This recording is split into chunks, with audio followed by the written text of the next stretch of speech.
There's a lot of people that are suffering. So many entrepreneurs create prisons of their own making. And one of the prisons you can make is your own narratives. The areas where you can make the most money are not the sexy ones. Right. That was the moment where I was like, I need to be an investor. When you're investing in a business, is now one of the questions you ask yourself, like, how can AI disrupt this? People have so much scaffolding protecting them from real connection. When I talk to most entrepreneurs, it's about freedom. I think all businesses should be lifestyle businesses ultimately, because what is a business if it's not improving your lifestyle? I was pouring my heart out and saying, oh my God, I'm running 5 businesses and I hate my life. Just so stressed out, I almost break. And my friend just stops me and he looks at me and he goes, I think let's just continue talking about where we just left off. Like, how do you use money in interesting ways? You've got the people conference. You probably do a lot of other interesting things. Like, let's talk about that. I think that's fascinating. Yeah. So, I mean, when I first started making money, I went out and did all the things that every 22-year-old wants to do, right? Yeah. I like went and bought big screen TV and like a sports car and like, a house and all that stuff. And I found ultimately it was really hollow. Like, don't get me wrong, like driving a nice car is nice and having a house is nice and stuff, but total diminishing returns. Yeah. And when I actually pulled the thread on like, why do I like business? Business for me is a way to like tweak things and make them better. So like, I'm the kind of person where like, here's an example. Like, I have a cafe I go to every day and I'm always looking at it and being like, why is the lighting not better? Like, why is that art on the wall? Why isn't the food better? Like, I just want to make everything 20% better. I'm always a little dissatisfied. And so that's really fun. But the real reason I like business is that I get to meet interesting people and connect with others. And so I think business is a really great hack to make friends, basically. And fortunately, you get to, because business is this universal language, you can apply it to almost anything. Yeah. You could do restaurants, you could do journalism, you can do software companies, AI, like whatever you're interested in, you just kind of go down the rabbit hole. And so I've used it a lot in that way. And one of the things that I've done to invest in meeting interesting people is just basically creating events where I can connect with people. Like, I basically, one of the things I started doing about 6 or 7 years ago is I would just find people that I thought were fascinating and I would just cold email them and I'd say, hey, look, if I donated $25,000 to the charity of your choice, would you come and speak to me and some friends in Victoria? And so it's great. I get all my friends together. So I get to hang out with all my friends. Great excuse. We get to meet an amazing person. Often, because it's an amazing person, I can get even more interesting people who I have never met to come to the event and meet them. And then usually, like, I have dinner with the person who comes to speak or whatever.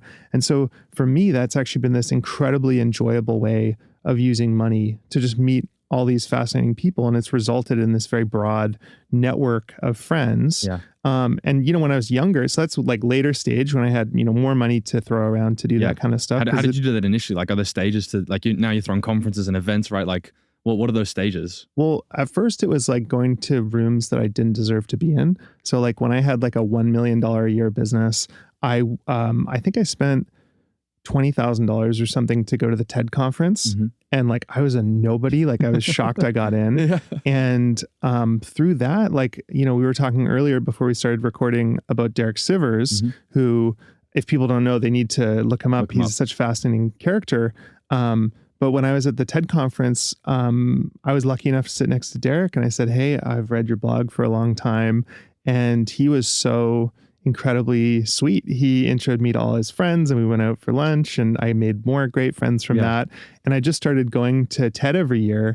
And through that, again, it's just, if you put yourself in a room of interesting people, you naturally, you get business opportunities. And we were talking about, you increase your opportunity surface area, but then you also just make all these incredible friends. So now I have friends in the world of science and, AI and music and all these places I never would have before. Yeah. And you get to learn through them.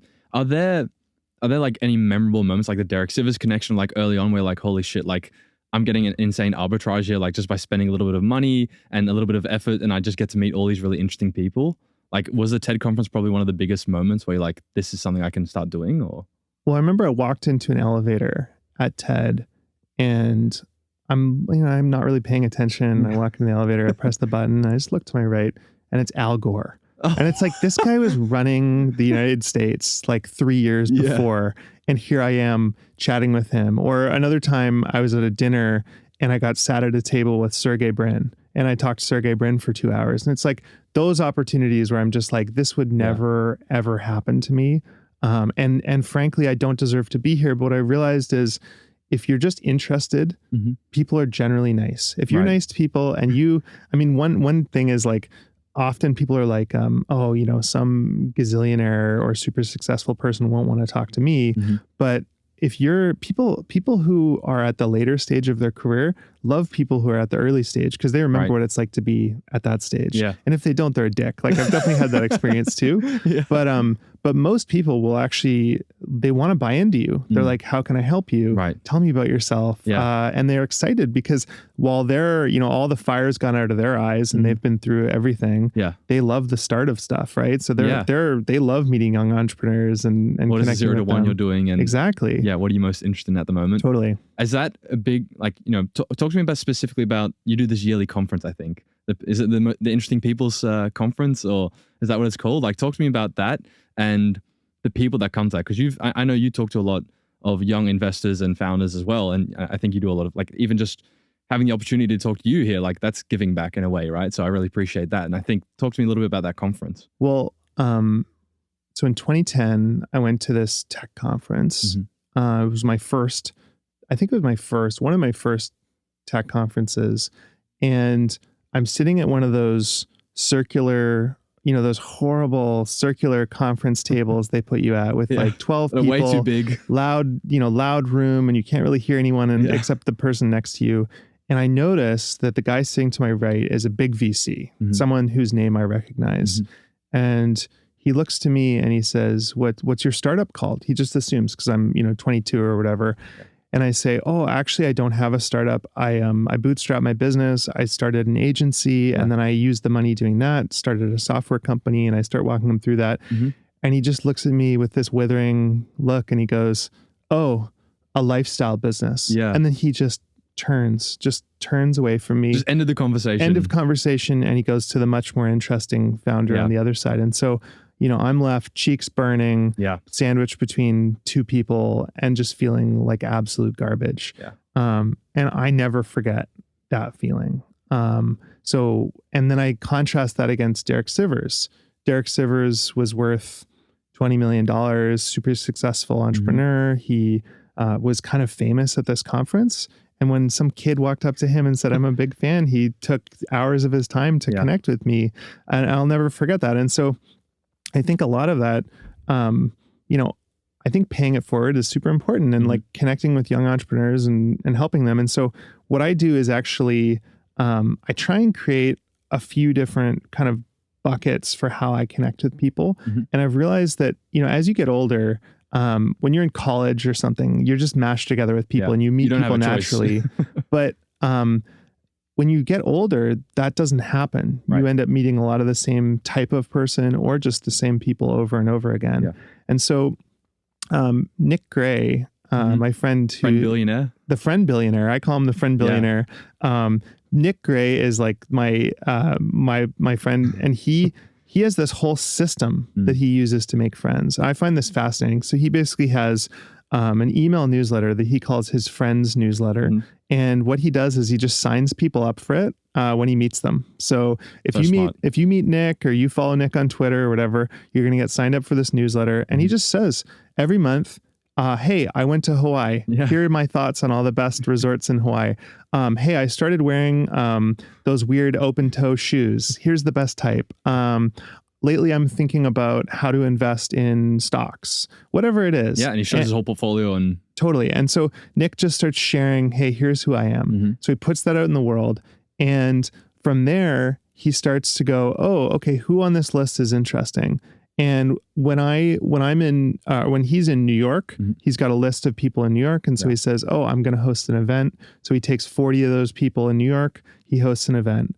Based on how everyone interfaces at the event, he decides, who do I want to be closer with? And then basically he has this funnel that progresses to like really interesting, deep friendships. And so I've kind of stolen that in some ways. So I also have a friends newsletter, and I've got 38,000 friends on it. So it's like basically anyone who's ever signed up for my newsletter, followed me or whatever is on there. Yeah. But I use that as kind of my way of just having this big, broad parasocial network, right? And then I also wrote a book. So I've got people from the book who are interested in me. They sign up for the newsletter. And then I've got this broad network. From there, what I do is I basically, I do like events and podcasts and all sorts of other things. And what came out of that was this Interesting People conference. Cause I was like, I can only connect with so many of these people a year. 38,000 would be tough. But there's so many interesting ones within that. And so what I started doing is every year, every summer, I invite about 100 to 150 people of just the most interesting people who have struck me. I might have met them, or I might have just started tweeting with them or whatever, or I want to meet them. Right. And I host this event.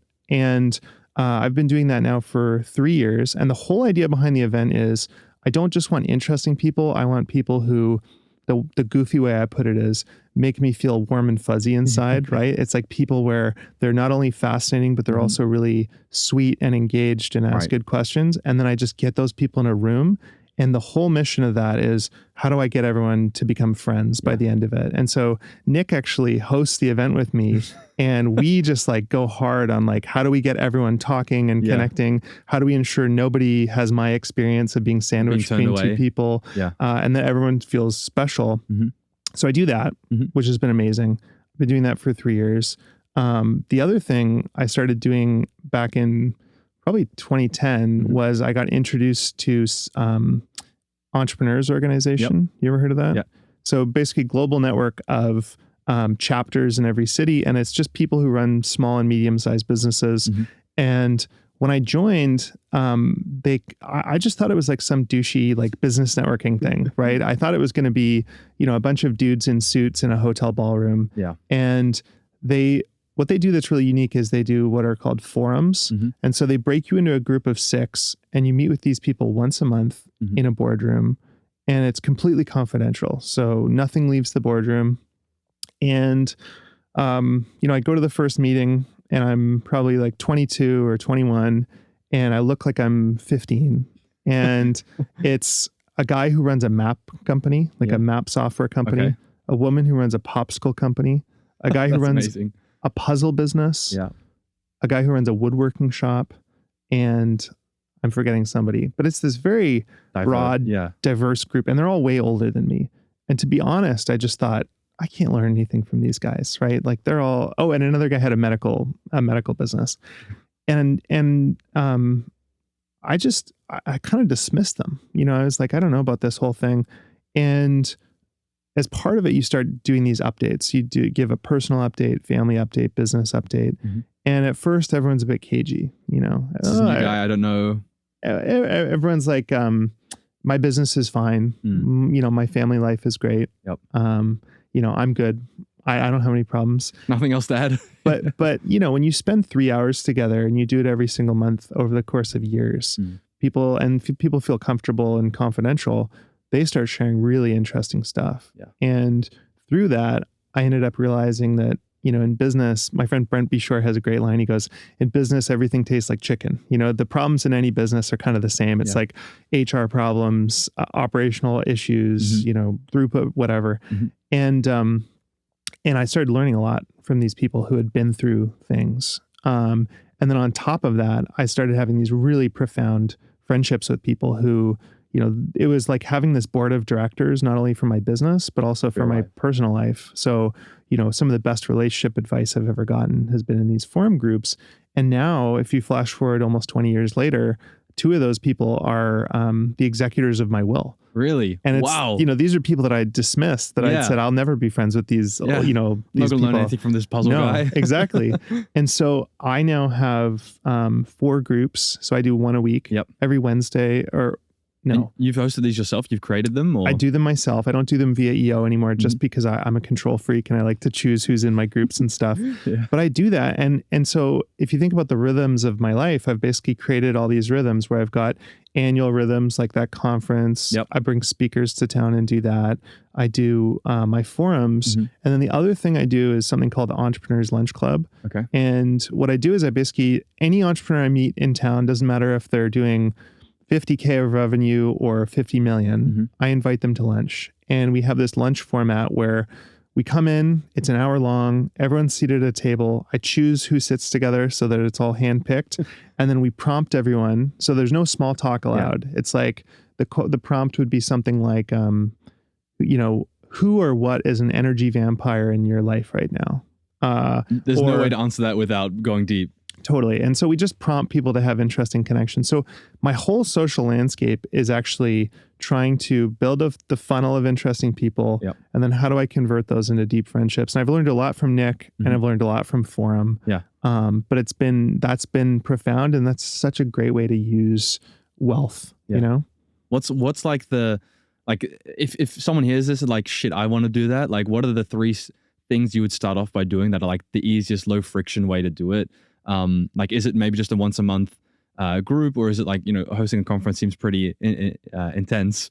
Like, what's the easiest way to get started to do this? Yeah. Someone once told me, they had this strategy where they would go to a really big conference where they knew there was like 3 or 4 big names speaking. Right. And then they'd be a nobody, but they would email all the big names and I'll make it up. So Bill Gates and Ray Dalio are both going to this conference. So you email Ray Dalio and you say, hey, I'm setting up a dinner with Bill Gates and some other interesting people. Do you want to come? Yeah. And then you go to Bill Gates and you say, I'm setting up a dinner with Ray Dalio. Do you want to come? And then you do that with 3 or 4 other people. Yep. And at least one of them will show up, right? So my take is try and go to those events, try to meet those people, try to be a fly on the wall and to be at the dinner you don't deserve to be at because you're the person that set it up. Yeah. I think hosting is a profound power.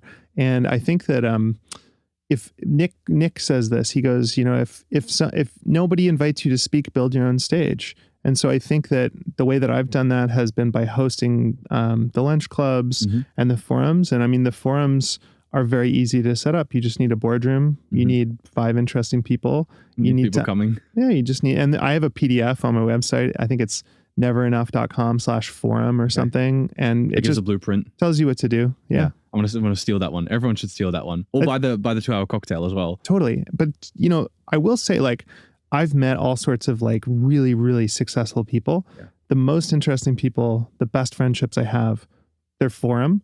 And I have lots of very successful people in my forums.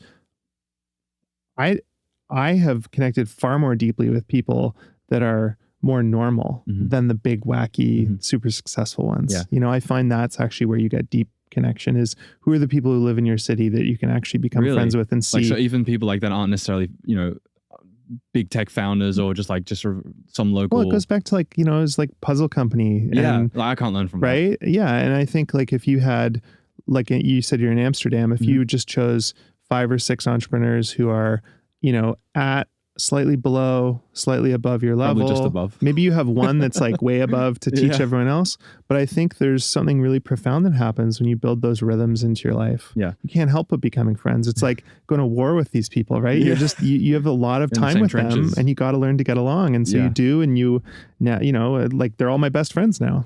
That's amazing. Yeah. I mean, executives of your will. That's insane. Is there something to the structured aspect of that you think is really helpful? That sort of is a forcing function for you guys to like develop those relationships? I think so, because so I'm in a forum with my business partner, Chris, and we have only been in this forum for 5 or 6 years.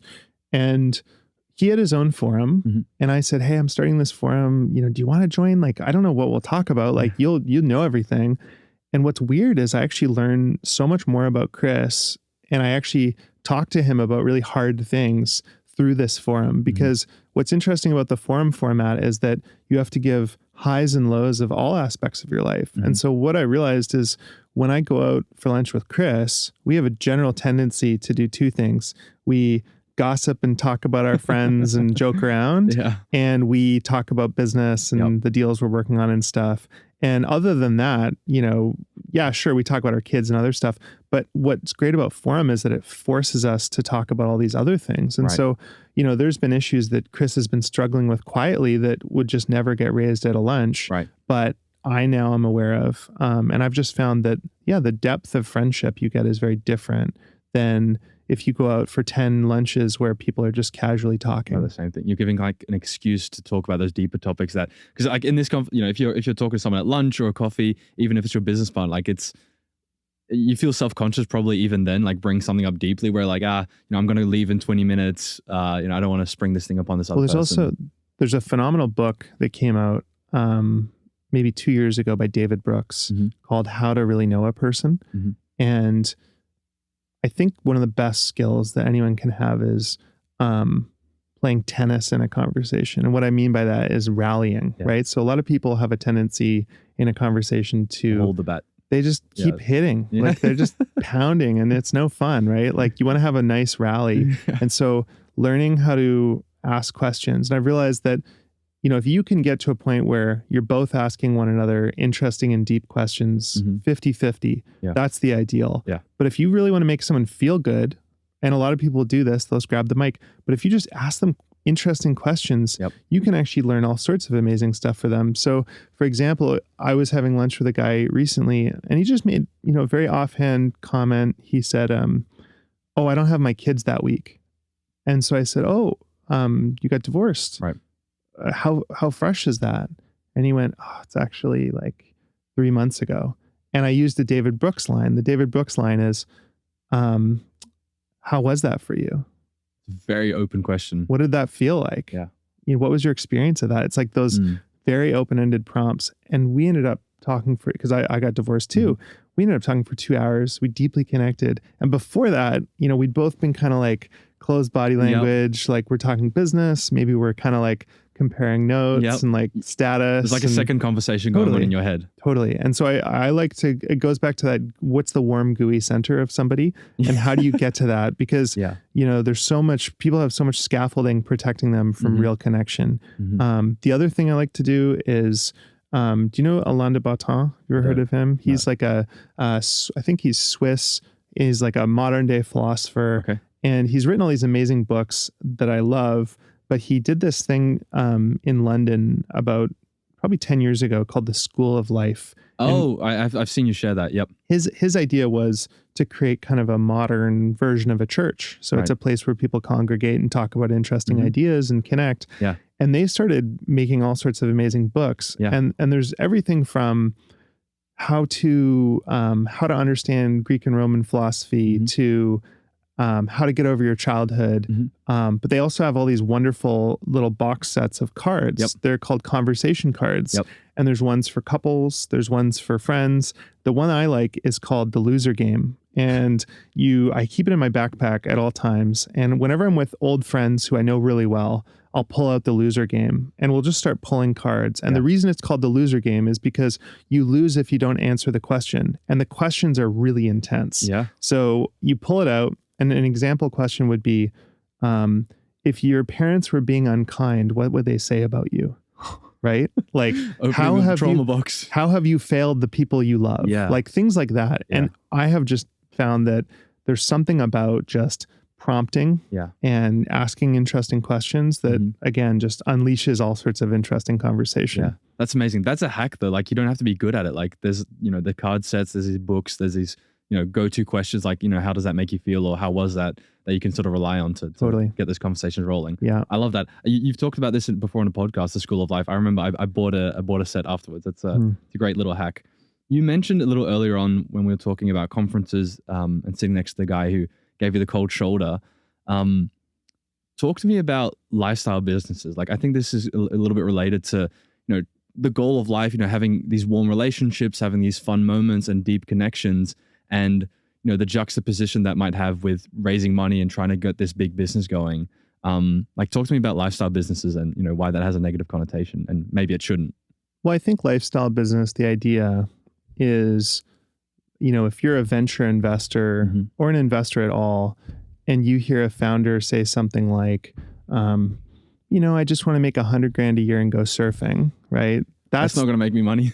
I think in their brain, that's what they think of as a lifestyle business. It's something where the founder's not going to go all out, but I think it's fascinating. I mean, I understand why a venture investor wouldn't like that. A venture investor is there to have $1 billion outcome, and the structure of their fund requires it. So fair enough.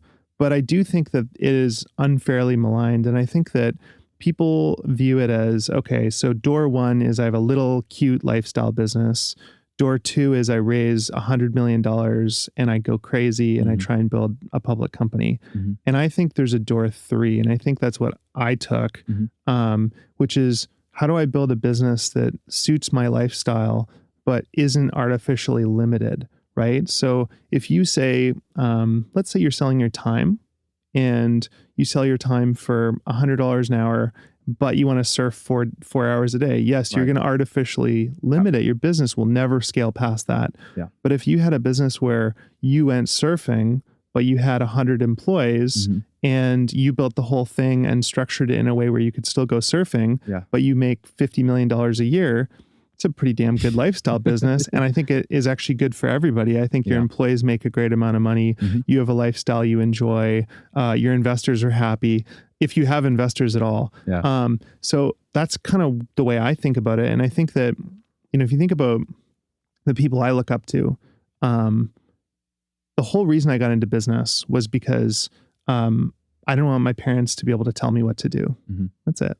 The moment I remember, my parents would ask me, what do you want to be when you're older? And I would just be like, I just want to be older. Like, I don't want anyone to be able to tell me what to do, because my whole life, you could explain something. Let's say I'm doing something the wrong way, and you say, oh no, Andrew, you should do it this way. This is a much better way to do it. And it's totally logical. I will still resist you. Like, I have a weird mental thing about that. And so, when I think about who I admire, I look to people like Jason Fried. We were talking about Jason before this because I interviewed Jason and I've followed him for a long time. But Jason, for people that don't know, started a company called Basecamp with David Heinemeier Hansen. They're the creator of Ruby on Rails. They're, amazing software business. And he's always had this very contrarian approach to business where he said, I'm not raising money. I will have no outside investors, although Jeff Bezos invested as like a token thing. But he has nobody who can tell him what to do other than maybe his business partner. And I really admire people who just know that about themselves, who say, you know what, I need to build this thing so that I can do what I need to do. And I'm not going to artificially add all this complexity in. And I think, at different times I've strayed from that path, or I've done it to a more extreme degree than I should have. But I think when I talk to most entrepreneurs, it's about freedom. And so many entrepreneurs create prisons of their own making where they're like, well, I really want freedom, but in order to get that freedom, I'm going to lock myself up in this complicated prison where I can't get the keys unless I do X, Y, Z instead of taking the easy path. And I think, ultimately striking your own path is really great. And so I think lifestyle businesses, the, pejorative term for some people, I think all businesses should be lifestyle businesses ultimately, because what is a business if it's not improving your lifestyle? And I find it hilarious when people are like, well, think about, you could make all this money for your future kids and family and stuff. I think I understand that, but I think generally it will just ruin your kids and it'll ruin your life. Cause I think generally large amounts of money are a toxic force for all relationships. That's why trust fund kids, it's a stereotype for a reason. Do you have any moments in time where you just what moments in your life was a discovery moment where oh, okay, maybe I shouldn't be doing this. Maybe I should be delegating, or maybe I actually don't like this aspect of this business, or maybe this other subject interests me more. Because to your point, every business should be a lifestyle business, but it should be the lifestyle of that founder, and figuring that out, I think, is very tough. How did you go about that? Have there been any moments specifically that come to mind where that was an aha moment? There's been a lot of them. I think the first most important realization was I should not be doing anything I'm not good at. In the early days, I would wake up, I'd wake up at 2 p.m. Honestly, I'd wake up at 2 p.m. I would frantically do an hour of email. I would then do sales calls. For this, when I was running my digital agency, I'd do sales calls until 6. Mhm. Then I would have dinner with my girlfriend for an hour. And then from 7 o'clock until 4 or 5 in the morning, I would be the project manager, I would be the developer, and I would be the designer. Mhm. And I was doing all this stuff. And then on top of that, I was also trying to do accounting really poorly, legal, admin, everything. And my answer to myself when I messed up was always, well, I should just try harder. Yeah. I need to just whip myself harder. I should read another book. And as soon as I hired a developer and realized that, oh my God, my developer, Ali and Billy, they love coding and they're happy to do this. Yeah. And I can then go focus on the things that I love. That was like a total breakthrough moment. The next one was even the things I'm good at. Yeah. There's elements of it I don't like, and I can start delegating those. So for example, I hired someone to run sales, and I would only be there for the first meeting or the critical meeting, which I loved, and I'd hand the keys there. From that point, it was, oh my God, I can hire a CEO and they can run the entire business. So I think like entrepreneurship is just delegation, right? That's all we're talking about, right? Yeah. If you don't delegate, you're an employee, right? And your boss is a lunatic, it's you, right? And so it's been a series of like abstracting away business. The other experience I had was in 2014, I sold my first business. I remember I was on a hike with a friend, and I was just complaining. I was pouring my heart out and saying, oh my God, I'm running 5 businesses and I hate my life, and I'm, so stressed out. And, I'm like on paper, I'm rich, but like, I don't have any money. And like, what am I doing? And my friend just stops me and he looks at me and he goes, you could just sell one of the businesses.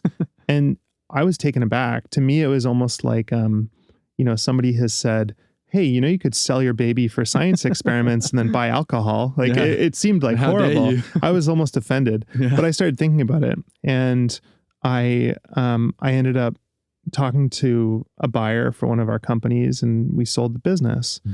And I saw how stressful and horrible that process was, and how frustrating it was for me, not only in terms of the administrative burden and how brutal the negotiation was, and how unnecessary all the legal complexity and all this stuff was, but then also the way that they ran the business. And I'd say after you sold it, you mean? After we sold it, because I stayed on the board and watched them run it. And the way I would put it is, it was like watching a new adopted step parent my child. And I didn't like it. I didn't like it. I didn't like the way they talked to them. I didn't like the way they disciplined it. I didn't like what they're doing with the kid. And in that instance, I ended up buying it back. But in that moment, that was the moment where I was like, I need to be an investor, because there's an opportunity. There's a lot of people that are suffering unnecessarily, and we could be the buyer. You could be the nice step parent. We could be the nice step parent. We can do that for founders. And that's really resonated. Now we own 40 businesses. But that was for sure like a huge pivot point for me as well. That you realized, like, I want to be investing, and I want the highest level of delegation to be what I do every day. Totally. I just want to be, I want to abstract away business to another level, right? I realized I could buy companies, right? So I, it was like start company, delegate the work, delegate management, delegate CEO. Then it was, I can just buy a company. I don't even have to start it. I can skip all that stress. I can hire great people to run it. And I can save the founder and make their life awesome. So again, it's all about it's like a transaction of like, you've got a problem, I've got a problem. So the problem I have is I don't like doing coding. Well, there's a developer for that. In the same vein, I'm a founder. I don't like running my company. Well, great. Tiny can come in and we can run it in a way that you'll be happy with. You can either take all the money off the table or sail off into the sunset, or, do whatever you want to do. So for me, it's all just about how do you lean into those things that you actually love doing and still get the maximum result, without artificially capping it, right? We've been able to make a lot of money by being, frankly, lazy and leaning into being lazy and going, what do I actually like doing? Yeah. I think there's 2 interesting, a lot of questions come to mind. 2 of them, I'll start with the first one. One, how do you go about leaning into your strengths, right? Like that's one question. Like I think to your point earlier on, like, you're lazy, in your early days, you might have said, just work harder, or, you're making excuses for yourself. Like, how do you go about leaning into your strength and sort of maybe better put, like, leaning away from your weaknesses even, and sort of admitting that? Well, we were talking before the pod, and I think I said, like, it took me until I'm 39 now. I think it took me until 35 or later to really recognize my true skill set and where I'm weak. And I increasingly believe that people actually have, you asked me a question. You said, what does Derek Sivers do? What can we learn from Derek Sivers? And I kind of said, look, I don't know you can learn anything from Derek Sivers, because Derek Sivers has a different operating system than I do, and maybe you do. I know for myself, I remember sitting with Derek in New Zealand, and I said, like, oh, we haven't caught up in a while. And I said, what's your normal day these days? And he goes, I spend a lot of time alone. Like I sit on my computer and I have, I think it's Vim or Terminal or whatever. And he's like such a hardcore programmer that he's written all his own software. So he does all his writing in the terminal. He does all his email in the terminal. And he just writes all day. He writes down all his thoughts, and that's how he thinks. He's not on Zooms. He's not on calls. He's not getting a bunch of coffees with people. And that's a wonderful idea. That sounds nice in theory, but I'm incredibly extroverted. I can't do that. And so, the way I put it is like, I think, what did I say? I said, you can't use Derek's lottery winning numbers for your own lotto ticket because you just have different hardware. I think accepting that is important. And I think that for me, it's been a process, and like, obviously I embraced not being a great programmer and then not being a great manager, and then ultimately not being a great CEO. I think I'm a good CEO at certain scales, but I'm not a good CEO at most scales. And finally, what's been really fascinating is actually embracing, there's a cheesy term used in EOS, Entrepreneur Operating System, which I actually really like. And it's the visionary and the implementer. And the visionary's job is to be the ideas person, come up with a big, paint the picture, the strategy, the culture, be the founder. But the implementer's job is to actually implement that vision. And it's funny, we went through an implementation process of EOS in one of my businesses, and the EOS implementer, I kept putting up my hand and saying, I can do that, because you go through this process where you say, like, what are all the jobs to be done in the business? And it would be like, this accounting thing, and there's no one to do it. So I'd be like, I can do that. It's fine. And he would stop me and he'd say, no, you're the visionary. You should have no deliverables. Your job is actually to have no deliverables whatsoever. And I was kind of offended. You're like, I could do that. But as I thought about it, I was like, God, like, I'm not the right person to do that. I don't work well on deadlines. I don't, that doesn't lift me up, and it's not embracing the thing I'm good at. And I hate to use the term visionary because it sounds super cheesy, but like actually leaning into just saying, like, no, I'm the founder and my job is to be the founder. And it's other people's jobs to implement, to operate, to do all that stuff. And I've found such profound peace from that. And then on top of that, like, we're talking about ADHD and biology and stuff. So, I think Derek Sivers has different biology than me, and you have different biology than I do, et cetera, et cetera. And for me, I found out about 6 months ago that I have ADHD. Never thought I had it. I've been successful at work, and, I've had lots of coping strategies and stuff, but I was doing a cognitive test for my doctor, and they just looked at me and they were like, oh my God, you have like the working memory of like, an old 85-year-old man. Like, this is weird. Like, you should really get checked out, and you might have ADHD. And so I got checked out, and I do.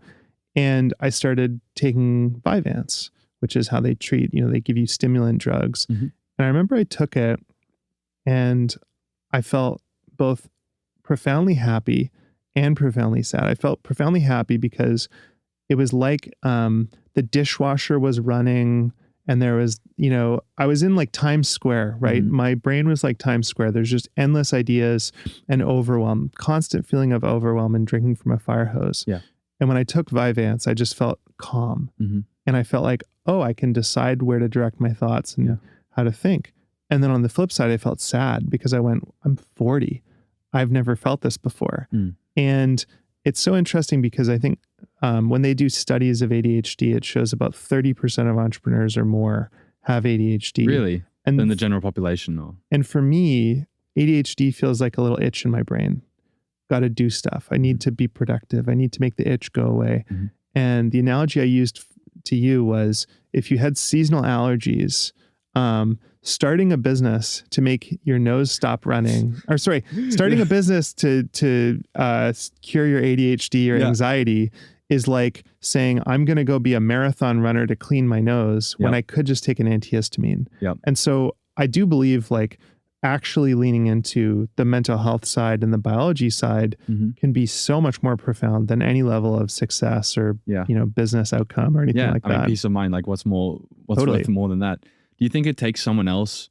No, the doctor case might be a bit extreme because like maybe one of the few people who can diagnose that, but for other qualities and traits in yourself, do you think it takes someone else telling you that or, you know, giving you feedback generally to realize that? Or when have you sort of come to that in solitude?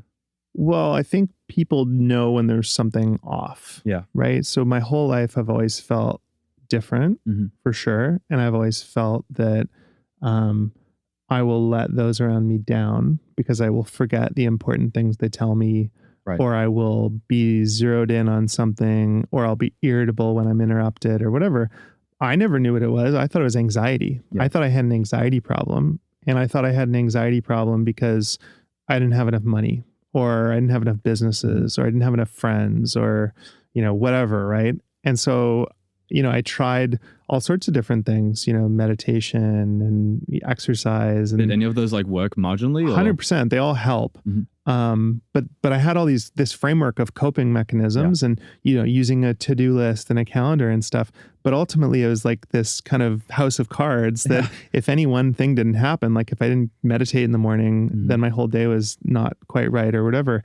So I always knew there was something. I just never knew what it was. And I was just so shocked that it was that because I'd never even thought it was an option. To be honest, I had dismissed ADHD. I thought ADHD was a TikTok trend. And I remember I felt like a real jerk because my girlfriend, a year before I got diagnosed, she'd said, oh, my friend, you know, XYZ got diagnosed with ADHD. And I just rolled my eyes and I was like, oh, great. Like she should probably take some meth pills. So I was I was totally in denial about it. And it's hilarious that I have it. Very ironic. That you're so in denial. That's insane. That's incredible. If there been any other things that, you know, medically, like you got checked out and you're like, I probably should have done this earlier, or? I think a lot of it is, I think, you know, I started taking an SSRI for anxiety, which helped for sure. But I think what I was treating was the anxiety that was downstream of the ADHD. So like another coping. I think people are very scared of pills. I find that very interesting, right? Because going back to the allergy thing, right? Like nobody, I mean, you hear some people who are like, I don't want to take Claritin or whatever because I don't like taking pills. But for the most part, when you have an allergy and you have a runny nose, you just take a pill and it goes away. And it's hilarious because, you know, when you take an antihistamine, there's histamine in your brain. You are affecting your systemically, you're affecting your entire body. You're changing how you think. Like when you take antihistamines, it does actually change elements of your mood and other things. And yet, when I say to people, because I've been very open about taking an SSRI and ADHD drugs, people seize up. They get very... You're taking pills? What? It's like, I think it's a little bit like, you know, Botox. If you told someone 10 or 15 years ago you got Botox, they're like, you're vain, this is crazy. And now you say it and it's more normalized. And I think it's just, you know, it's on a continuum and people will get more comfortable. But I'm a big fan of figuring out what molecules your body needs to feel good. And a lot of people who don't take these drugs and have untreated anxiety or ADHD, they medicate in other ways. Like all through my 20s, I was basically an alcoholic, functional, but you know, I was drinking 6 drinks a night for many years in my 20s. And that was how I was coping with the stress of work and probably my ADHD symptoms. So it comes out in some other way, you know? That's a great example. Like just maybe looking at your life and auditing, like, what am I actually doing to try and cope? And, you know, can I get this medically diagnosed, or can I just be a little bit more upfront and honest with myself in terms of why am I doing these things? Like, Well, and the problem is that people build narratives for everything, right? Oh, I'm the way I am because my mother did X, Yeah. Y, Z. And don't get me wrong, that is a profound effect, and nature, nurture, there's both sides. But you can build a lot of really dangerous narratives, like, oh, well, I'm just not good. I just,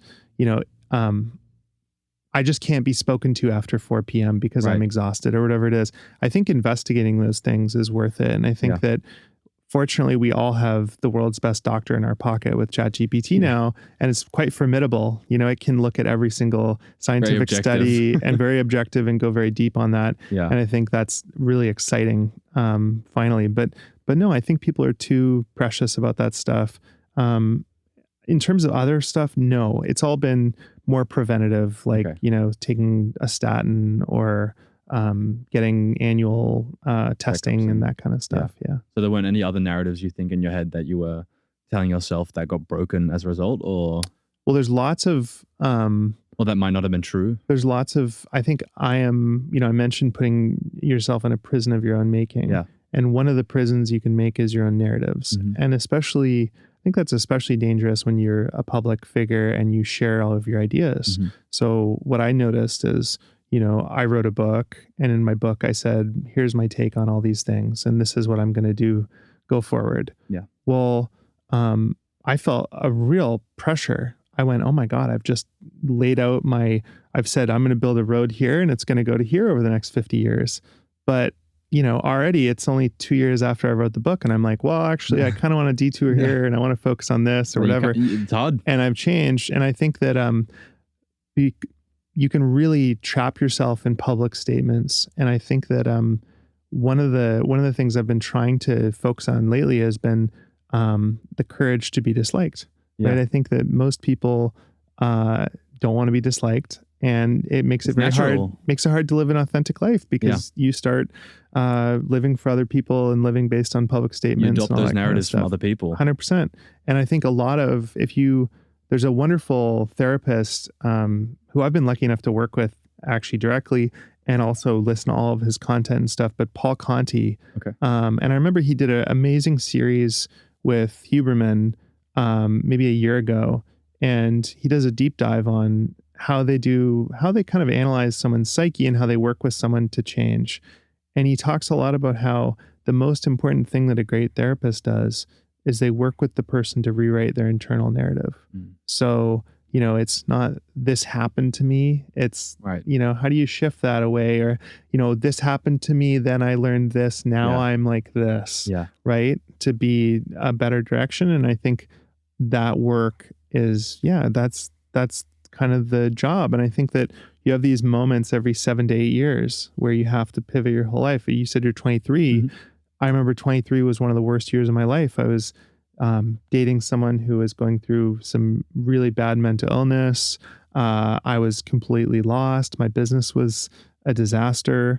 And I remember this big moment of change. And then I've had another big moment of change at about 31, had another one at like 37, and a couple years down the line. It happens. Yeah. It moves in cycles. Yeah. Do you think there would have been let me rephrase that. Is there anything in that moment when you were 23 or when you were 30 that you could have done or could have happened that would have prevented you from making that change and staying in that same rhythm? Or I don't think people change unless they're in rock bottom. Right. Like I really believe that people don't. I really believe if you want people to change around you, you're doomed, because unless they hit a breaking point, they will not. There's no forcing function. There's no forcing function. And that goes for me too. I think that I need to hit these points where I'm humbled or I fall in the mud or I'm just so stressed out I almost break. Right. And I've been fortunate none of those have been like horrific. I haven't been in the street naked screaming or anything. Like it's that wasn't you? No. Usually it's been like relatively more just existential stuff. Yeah. But yeah, I mean, those catalyst moments are really important. And I think it depends on your personality. For me, it usually is. I start getting disillusioned. I start getting a bit of like anhedonia where I'm like, am I excited to get out of bed and do what I'm doing today? Am I excited about who I'm spending my time with? Do I like my calendar? And when the answer is no to that enough times in a row, I start to know there's something going on and there's some internal work to do. Yeah. You've talked about going on I think it was a month-long silent retreat. Are there things like that? And let's talk about that experience a little bit. Like, other things like that that you can do yourself to sort of give clarity to those questions and give the answers, sort of let them surface themselves instead of just being so busy that, you never get to the truth? So I didn't do a month-long retreat. I think I'd probably have the mental breakdown where I'm naked in the street if I did a month silent, because I love to talk. Yeah. I've always wanted to do one of those silent retreats though, but what I did was different. It was, I remember I listened to this wonderful interview with Dr. Anna Lemke, who's she's a scientist who works on addiction. And the reason that I was interested is we've funded some research around treatment of opioid addiction and stuff. And so I just was listening because I was like, oh, it applies to the philanthropy side. Right. So I listened to this interview and she said something really interesting. She said, people can get addicted to anything. The dopamine circuit can fire when you drink a fizzy drink, when you have chocolate cake, when you read a vampire novel. It could be anything. And I started realizing that I have all these, little addictions. Yeah. And she talked about, at Stanford, she works with both people that have severe addiction, but she also talks to people who have porn addiction, who have video gaming addiction, anything. And she basically said that all addiction, to reset your dopamine addiction circuits, it just takes 6 weeks of abstinence, and it's total abstinence. And so the two big takeaways for me were, one, there was a lot of behaviors that I was doing where I was addicted to email on my phone or whatever. And she basically said, you need 6 weeks away. So not nothing. And then you also need to do what's called self-binding. And self-binding is, if you're an alcoholic, you do not permit alcohol in your house. Right. Or you create systems that, everyone knows you're not allowed to have alcohol, Right. or, things are locked away or whatever it is. And I started applying that to my own life. So one summer, I just said, I went to my assistant and I said, I'm on sabbatical for the next 8 weeks. I'm going to be unreachable. According to everyone that reaches out to me, you just have to, I put an autoresponder on my email. I said, I'm out of communication. If it's an emergency, talk to Karen, my assistant, and she can get a message to me. But otherwise I'm fully out. And I find people generally respect that, when you do that. And as long as you give them other paths. So I said, if it's a deal, go here. And if it's something else, go here. Right. And I spent the entire month and a half up at my summer cabin. Yeah. And I went up there with my kids. And the only electronic device I permitted myself was a Kindle. Right. And a camera. So I had a really nice Leica camera and a Kindle.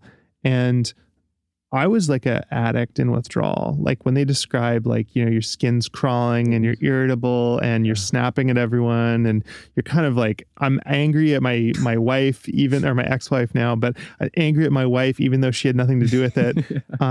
But something amazing happened after 3 or 4 days. I just started feeling incredibly calm, and I noticed my brain just kind of cooling off. Yeah. And so I spent this 6-week period of just, wake up every day and I would have a quiet coffee and I'd read a book and think, and I'd watch the kids play and I'd go on little excursions with them, and I wouldn't even allow myself music. I remember at one point I walked into a cafe to order an Americano and I heard just Muzak, right? Yeah. And I was like, oh my God, this is the first time I heard Radiohead. This is amazing. And so it felt great. And when I came back, I did the self-binding. So I locked email off my phone. I locked all social media, all news. Yep. And I've mostly stuck with that. There are a few exceptions where I allow myself to do, I think it's 5 minutes a day of Instagram, because I post sometimes, or people DM me. Do you hold yourself to that, or do you? Oh no, it's full screen time. So my girlfriend actually has the code to my screen time. So there's no getting out. There's no getting out, and there's actually a great app. So the ones I'd recommend are Freedom. So it's freedom.to, and what you can do is they have this special mode called lock mode where you cannot turn it off except certain times of day. And so I made the times of day midnight and 5 a.m. So unless I want to get up really early, so I have to be really desperate to get access. And it's been like that for 3 years now, and I still don't have access to anything.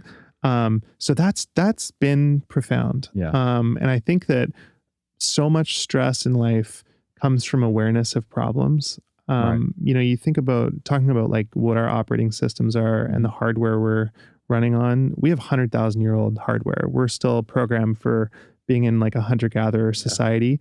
And I think in a hunter-gatherer society, you want to be aware of everything. You want to be aware of everything, but you're only aware of like, you're not aware of the problem in the community that's 10 kilometers away. Right. Our brains are not designed to be aware of every problem in the world because no matter what, on the internet, there's always a problem or a crisis. And in your inbox, there's always a crisis. And on social media, there's always a crisis. And so basically, I try to blind myself from crises. Yeah. And I've found that, I was really scared that it would affect my investing or I would be checked out of life or, I wouldn't be engaged in politics or whatever it is. I actually still find out all the things because I have lunch with my interesting friends and they tell me what's going on. And occasionally I'll get an email from someone and they'll talk about what's happening. Yeah. And if I'm really curious, I go on ChatGPT and say, can you summarize this problem? Yeah. But it's just been, I think people create an unlimited inbox for their brain and it's just being filled with thousands and thousands of problems and ideas constantly. And I think that's really dangerous. Let's transition then to talking about, your productivity stack. How do you make sure that, to your earlier point, like every day there's so many things happening and we're not used to the noise outside of our tribe coming in. Like, how do you go about manufacturing an environment that's, productive and, not super chaotic? I think the most important thing that I've found is that I don't see the problems until I'm ready to deal with them. Maybe I'm aware of them, but that they're in a place. Right. So one of the biggest problems I have is I'll be in the shower and I'll think, oh crap, I was supposed to get back to that person, or, you want to do a podcast and, I told you we would have a mic for you, but we didn't, or, whatever it is. I have realized that I can't trust my brain. And the most important thing is I get it out of my brain because otherwise I'll be just taking another shower in 3 days and remember it again and feel even more stressed. Right. So probably about 20 years ago, I became obsessed with David Allen's Getting Things Done framework, which was very popular 20 years ago. I still think there's tons of people that do it. And the core idea is basically that you have an inbox where you dump all of your problems and ideas, and it could be clean the garage, or it could be write the next great American novel, or it could be a bucket list item of I want to go to the Great Grand Canyon and skydive or whatever. But it all goes in there. All of your wants, desires, needs, everything. And then from there, it's converted into projects, next actions, tasks, all that kind of stuff. And so I've been doing that for a really long time. And that's kind of the most basic principle that I use is get it out of my head. Because if I get it out of my head and I know it's in a system, then I feel that I can actually relax. Right. From there, the most important thing is that I don't see it until I need to again, but that I know it's somewhere. And so basically what I do is I over the last probably 6 months, I've been reworking my whole productivity system. From an email standpoint, I used to have my assistant do my email. Now I actually have AI do all of my email for me. So every email I get, it gets sent to OpenAI. The API looks at it and figures out, is this something that needs like a signature, like a legal document that goes to my general counsel? Anything like that's a deal that automatically gets sent to the deals team at Tiny. Basically like anything that can be sent somewhere else and routed gets routed without me being aware. From there, it also decides what is actually something I want to see. Right. So if it's, let's say it's somebody who read my book and wants to meet me, well, that will get filed with a label. And that's something that's maybe lower priority, but that I'll get to and I'll see later. And then really what I'm left with is, I might get 200 or 250 emails a day, but I am only getting 8 or 9 that actually matter. Right. And then everything else is filed for later. And so what I'll do is kind of batch. I'll say, maybe Monday, Wednesday, Friday, I do email. Otherwise, I'm not looking at my email. And when I'm in my email, I'm going to do the 8 most important ones. Then maybe I'll say, you know what? I feel like it's a book day. I'm going to go through all the book notes I got and I'm going to go through those. Or logistics. So it automatically figures out who are people that are friends and that need to schedule my time. And I'll kind of go through and be like, I want to meet this person. I don't want to meet this person, whatever. And then in terms of actually doing the work, I use a tool called AkiFlow, which I just found, which is like amazing. How do you spell that? AKIFO, AKIFLOW. Okay. Yep. I think it's like I don't know where they're based, somewhere in Europe. Okay. And I'm just so impressed by this company, but they basically have created like almost like Todoist married your calendar. And so the principal idea in it is that you break all of your tasks down into projects and stuff, but you actually say how long they take. Right. So, is this something that's deep work that's going to take 4 hours, or is this a 1 minute email? And so as you're going through your inbox, you're kind of saying 1 minute, 1 minute, 1 minute, 2 hours. Yep. And then it prompts you every single day to plan your day. Mm-hmm. And so what I find that I used to do is I would say, okay, today I'm going to do 40 things. I'm going to do, 18 hours of work in the 4 hours I have allotted. And since I started using this tool, I actually book my day out and figure Mm-hmm. out what I need to do. And that's been amazing. What I have found is no matter what your productivity system is, it almost never stays perfect forever. And You have to keep tweaking. You have to keep tweaking and stuff. But that's where I'm at right now. Yeah. And then separate from that, I also use a whole bunch of AI tools. So I've found that I need a lot less admin support. Mm-hmm. I need no legal support. Mm-hmm. I still have lawyers review stuff, but like we just did we merged together 3 companies Mm-hmm. in one of the businesses, and it would have cost us $75,000 to $100,000 of legal bills. It cost us $2,000. Really? Is that little? All we did is we went to a lawyer at the end and we said, Check. hey, another law firm did this. Can you just tell me if you spot it? I only want you to tell me if you spot anything that's really critical. Right. Do you see anything critical? And the lawyer was like, oh, this is great. Like, who did this? And he wasn't very happy when we told him it was Claude. He was like, shit. And then even stuff like investment analysis. Yeah. So I will often dump a data room into Mm-hmm. Claude and just say, like, you're an investment analysis or Mm-hmm. an investment analyst. I want you to give me your critical thoughts on this. Or sometimes we'll be doing board meetings. I'll say, hey, if you were a board member, what would you take issue with in this report? And then we'll tweak it accordingly to Mm-hmm. ensure the board feels, adequately informed about everything. Like, I just find that it is a bicycle for the mind Right. in that way. Yeah. So as an entrepreneur, we were talking earlier and I said, Chris, my business partner, always says, there are no problems, there are only people problems. Right. And I just think with AI, you just have fewer people problems and more fun. Yeah. What has been one of the most drastic examples? Like you just saved like $98,000. Like what have been real tangible examples of AI just getting better and better, or you guys realizing the implementation of it is just insane in your businesses? Well, in one of the businesses, I think we reduced our support tickets massively. Like that's an obvious one that Mm-hmm. I think a lot of people are aware of, is just so much manual. I remember there's this book called Bullshit Jobs by David Graeber. I think it's in this book. He talks about how there's so many humans that have jobs that are like, Bullshit jobs. You're the guy at the hardware store and your job is to take the paint can Mm-hmm. from the customer, turn around, put it in the paint shaker, press the button, and hand it back. And it's Right. like, that shouldn't be a job. Like the machine should just be self-serve Right. and you're wasting human potential. Right. And I think there's a lot of human potential that's wasted on very manual things. So Mhm. for example, the fact that someone doesn't just have to read every single email that comes in and manually categorize it. archive it or forward it, like that's like not a human job. Yeah. So I think those things are really exciting. What I've been astounded by is some of the advice that it's given me. Like I trained a Claude project on all of my personal finances. I said, here's my holding company. Here's all my personal tax filings. Mm-hmm. Tell me, I want you to be a tax analyst. And to be clear, I have a full-time Mm-hmm. tax person who's amazing, but he missed this one little thing. And Claude said, if you pay down this credit line and you move this thing here, it was like a mortgage or something on one of the houses. If you just move this here to here, you'll save $100,000 a year of tax. And I was just like, oh my God, this is crazy. And it was correct. It's like free, basically. Mhm, mhm. That's incredible. If you thinking when you're starting a business, how would you think about the AI risks now? Or when you're investing a bit in a business, maybe is a better example. Is now one of the questions you ask yourself, like, how can AI disrupt this? Or, how does this AI get affected by it? Or Totally. I think all the finance world is just dressing up finance to be confusing, Yeah. right?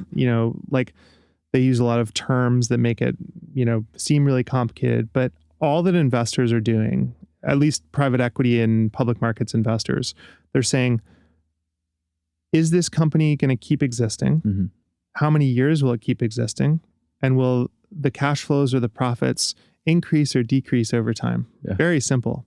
And historically, that has been a lot easier than it is today, right? And I think the reason for that is just competition. Mm-hmm. As more and more venture funding has gone into different industries, they become inherently competitive. Right. I experienced this about 15 years ago. I started a to-do list productivity app because I love GTD. Yeah. And I started I had this great product and we launched it and we got to about 2 million of ARR. And because I was stubborn and I love Jason Fried, I didn't raise any money for it. Yeah. And Asana, Monday.com, Reich, all these other guys raised $30 million and they could basically compete with us. They could offer a free product that was frankly better than ours very, very quickly. Mm-hmm. And I realized I was like a sailboat competing with motorboats. I can't win the race. And I think that same thing happens in any competitive environment. And, I used the example when we were talking earlier of restaurants are not a good business, not because selling food is a bad business, but because of competition. Mm-hmm. Everybody wakes up every day, thousands of people in your city wake up every day and go, I would love to own a cute cafe or start a restaurant because it's like a thing that just is appealing. Mm-hmm. It's kind of exciting. And so there's a lot of competition. There's a lot of pricing competition and you end up with 3% margins. So it's a lot of work for a very small amount of money. On the flip side, very few people wake up and say, I want to spend my life embalming and burying people. Not that many people say, I want to start a funeral home. Yeah. So if you own a funeral home, it's an amazing business. You can charge a really solid price and you don't have that much competition and there's only 2 competitors in your city or whatever. So you have 30% margins. And I think software has been a lot like that for a long time where, there's all these niche software businesses where venture doesn't compete. Right. Golf course management software, funeral home management software, just choose any industry. And there's one nerdy guy who his father-in-law ran a funeral home and he was a developer. And so he got lucky that he had this insight and he made the software. Now, there's so many business owners that have the idea for the software, but they don't have the son-in-law who's a developer. And so they never create the software product and they all just pay this guy a lot of money. He wants $10,000 a year. He gets his $10,000 a year. But usually the software is not that complicated. Right. And the barrier has simply just been a human capital allocation, right? There's only so many developers in the world and they want to go work on the cool stuff. Yeah. Well, now with AI, anyone who's even remotely savvy and owns a business can decide tomorrow, you know what, I'm going to roll my own. Yeah. And I think other people would like this too. So instead of charging $10,000 a year, I'm going to charge $5,000 a year. And then another guy comes along and says, I'm going to do it, but it's going to be better in this way. And I'm going to charge $1,000 a year. Right. And now very quickly, the whole market shrinks down to what they can charge and the margins erode. And so I think AI just does that in so many industries. Like right now it is software, but I think it can do that across the board. I think that as people are reallocated to other jobs, so for example, if there's 30% fewer lawyers, where will those people flood into? They're going to flood into trades, brick and mortar businesses, all sorts of other areas and just create exogenous competition. Yeah. Have there been any examples of a SaaS business that was really, like the funeral home software example, where AI has just made it so much easier to launch competitors that you've seen in the last couple of years where you're like, this used to be a great business and now there's just 10x the level of competition? Well, I think anything that's a database, right? Anything that's like a database with a UI over it. Right. And it's not that it's happened, right? Don't get me wrong. Salesforce is still a good business because people are trained on it. Yeah. If you have a network effect or you have a really great brand or you're the default, I think there's a lot of value in that in the same way that Kleenex and Band-Aid and Tylenol are still good businesses. But I think it's more like the steamroller is coming. The analogy or the metaphor that I use is you're building sandcastles on the beach. Yeah. And previously, a lot of those businesses were way high beyond the tide line. And now the tide line is just moving in way faster and in a very different way than what we've seen before. Yeah. And so going back to my starting point of, investors are just predicting How long can this business go? What will its margins be? How long can I assume that it'll exist? And how much cash flow will it produce? I think it's just way harder to predict. Like when we look at software businesses now, we are being far more conservative on how we underwrite them. Stuff we would have jumped at 2 or 3 years ago, we're now kind of like, hey, we're going to pass on this. Right. Do you think there's anything that AI, or in this new world, like that if a business has certain traits, it's actually more appealing now? Like I talked to Jason Yanowitz about this, and he mentioned that proprietary data is actually more important now than ever before. Are there things like that you're seeing in businesses that make them more attractive?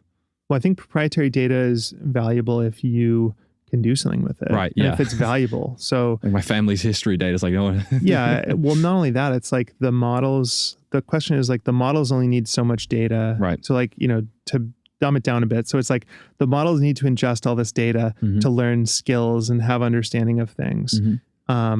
Let's say that you have a bunch of data on, I don't know, patterns of people visiting a bakery or whatever. Right. Is that valuable to the model? Does it matter? Will OpenAI pay you for it? Right. Or is it data it can just get free somewhere else? Yeah. It might be a proprietary, but it's not necessarily something that's unique or valuable or that someone will pay a lot of money for. And I think data increasingly is becoming commoditized as these models get so big. Unless you have a very, very unique data set like Reddit or something like that. I mean, I think our data set at Letterboxd is an interesting example of that, because you really only have IMDb, which has all these ratings and reviews for the last 30 plus years of every film. So that's incredibly valuable. But I assume Amazon's going to keep that one. Other than that, it's like, if you wanted to get broad film data, where would you get it, right? So I look at Letterboxd and I think, okay, that's really interesting. But as I've looked at some of the other businesses that we own or that we consider buying, and we evaluate the data, and I've talked to people at OpenAI and Anthropic and stuff, I don't know that that's necessarily that valuable. What I think is more valuable is a brand and a network effect. Yeah. Right. So, using the Letterboxd example, AI tomorrow can make it really easy for you to create Letterboxd, copy a clone of it, and have all the same features as the same social network. But if you have no users, why would I ever go there? Right. It's like you're trying to start like, why would you use Visa when you can use my special that works card on nothing, and it doesn't work anywhere, and no one knows it and trusts it, right? So I think that network effects are still very valuable. But it's I remember maybe 5 or 6 years ago, I got to have dinner with Charlie Munger for the first time, and it's so funny because over and over and over again, we would be talking about investing, and he just keeps saying, it's hard. He's just, he's so funny. He's old. He's like 97 years old. And he just say, it's hard these days. It's just hard. And I was kind of like, no, man, like for us, like this is easy. Like we're just taking we're finding all these amazing deals and amazing businesses. And I think it was because, he's, older and been through it all, but they're operating at such big scale, and they can only look at certain things. And I realize now in retrospect, I'm like, oh no, like we were just in the easy zone. Like for them, the easy zone was like the 1950s and 60s and 70s, where there were these amazing businesses that were not only exceptional, but they were trading for like half of the cash in the bank. And then the market got more efficient. And I think what's happening right now is just a more efficient market for software, technology businesses, that kind of stuff. And so, it's not like there's not incredible investments out there. It's that we just have to be so much more frosty. So I'm now the old man. I feel like the old man at the dinner table now, saying it's hard. Yeah, exactly. Which markets are two questions, take both of them if you will. At the larger scale Tiny is at now, how much harder is it to find those good investment opportunities? And then I'm going to throw another one at you. What markets do you think are still inefficient, or where can you try and find those edges? So we can still find wonderful businesses, but they're really so we kind of do 3 different types of acquisitions. One is distressed or cap table issues. So for example, we bought a business where they had raised $50 million. They'd shot for the moon. They'd gotten to about $10 million of ARR, and then something about their technology was kind of disrupted, but not completely. And so they couldn't raise more money. The founders went off and did something different. And the VC firm was there like, well, what are we going to do with this? So we bought that business for $500,000, right? Wow. and 10 million of ARR. Yeah. But every single month on the P&L, it was losing, I think it was losing $1 million. Every month. So you look at the P&L and you're like, this is a disaster. Yeah. We bought the assets of that business. We ran it with I think a $4 or $5 million P&L instead, because we didn't need the office. We didn't need they had army of people and stuff.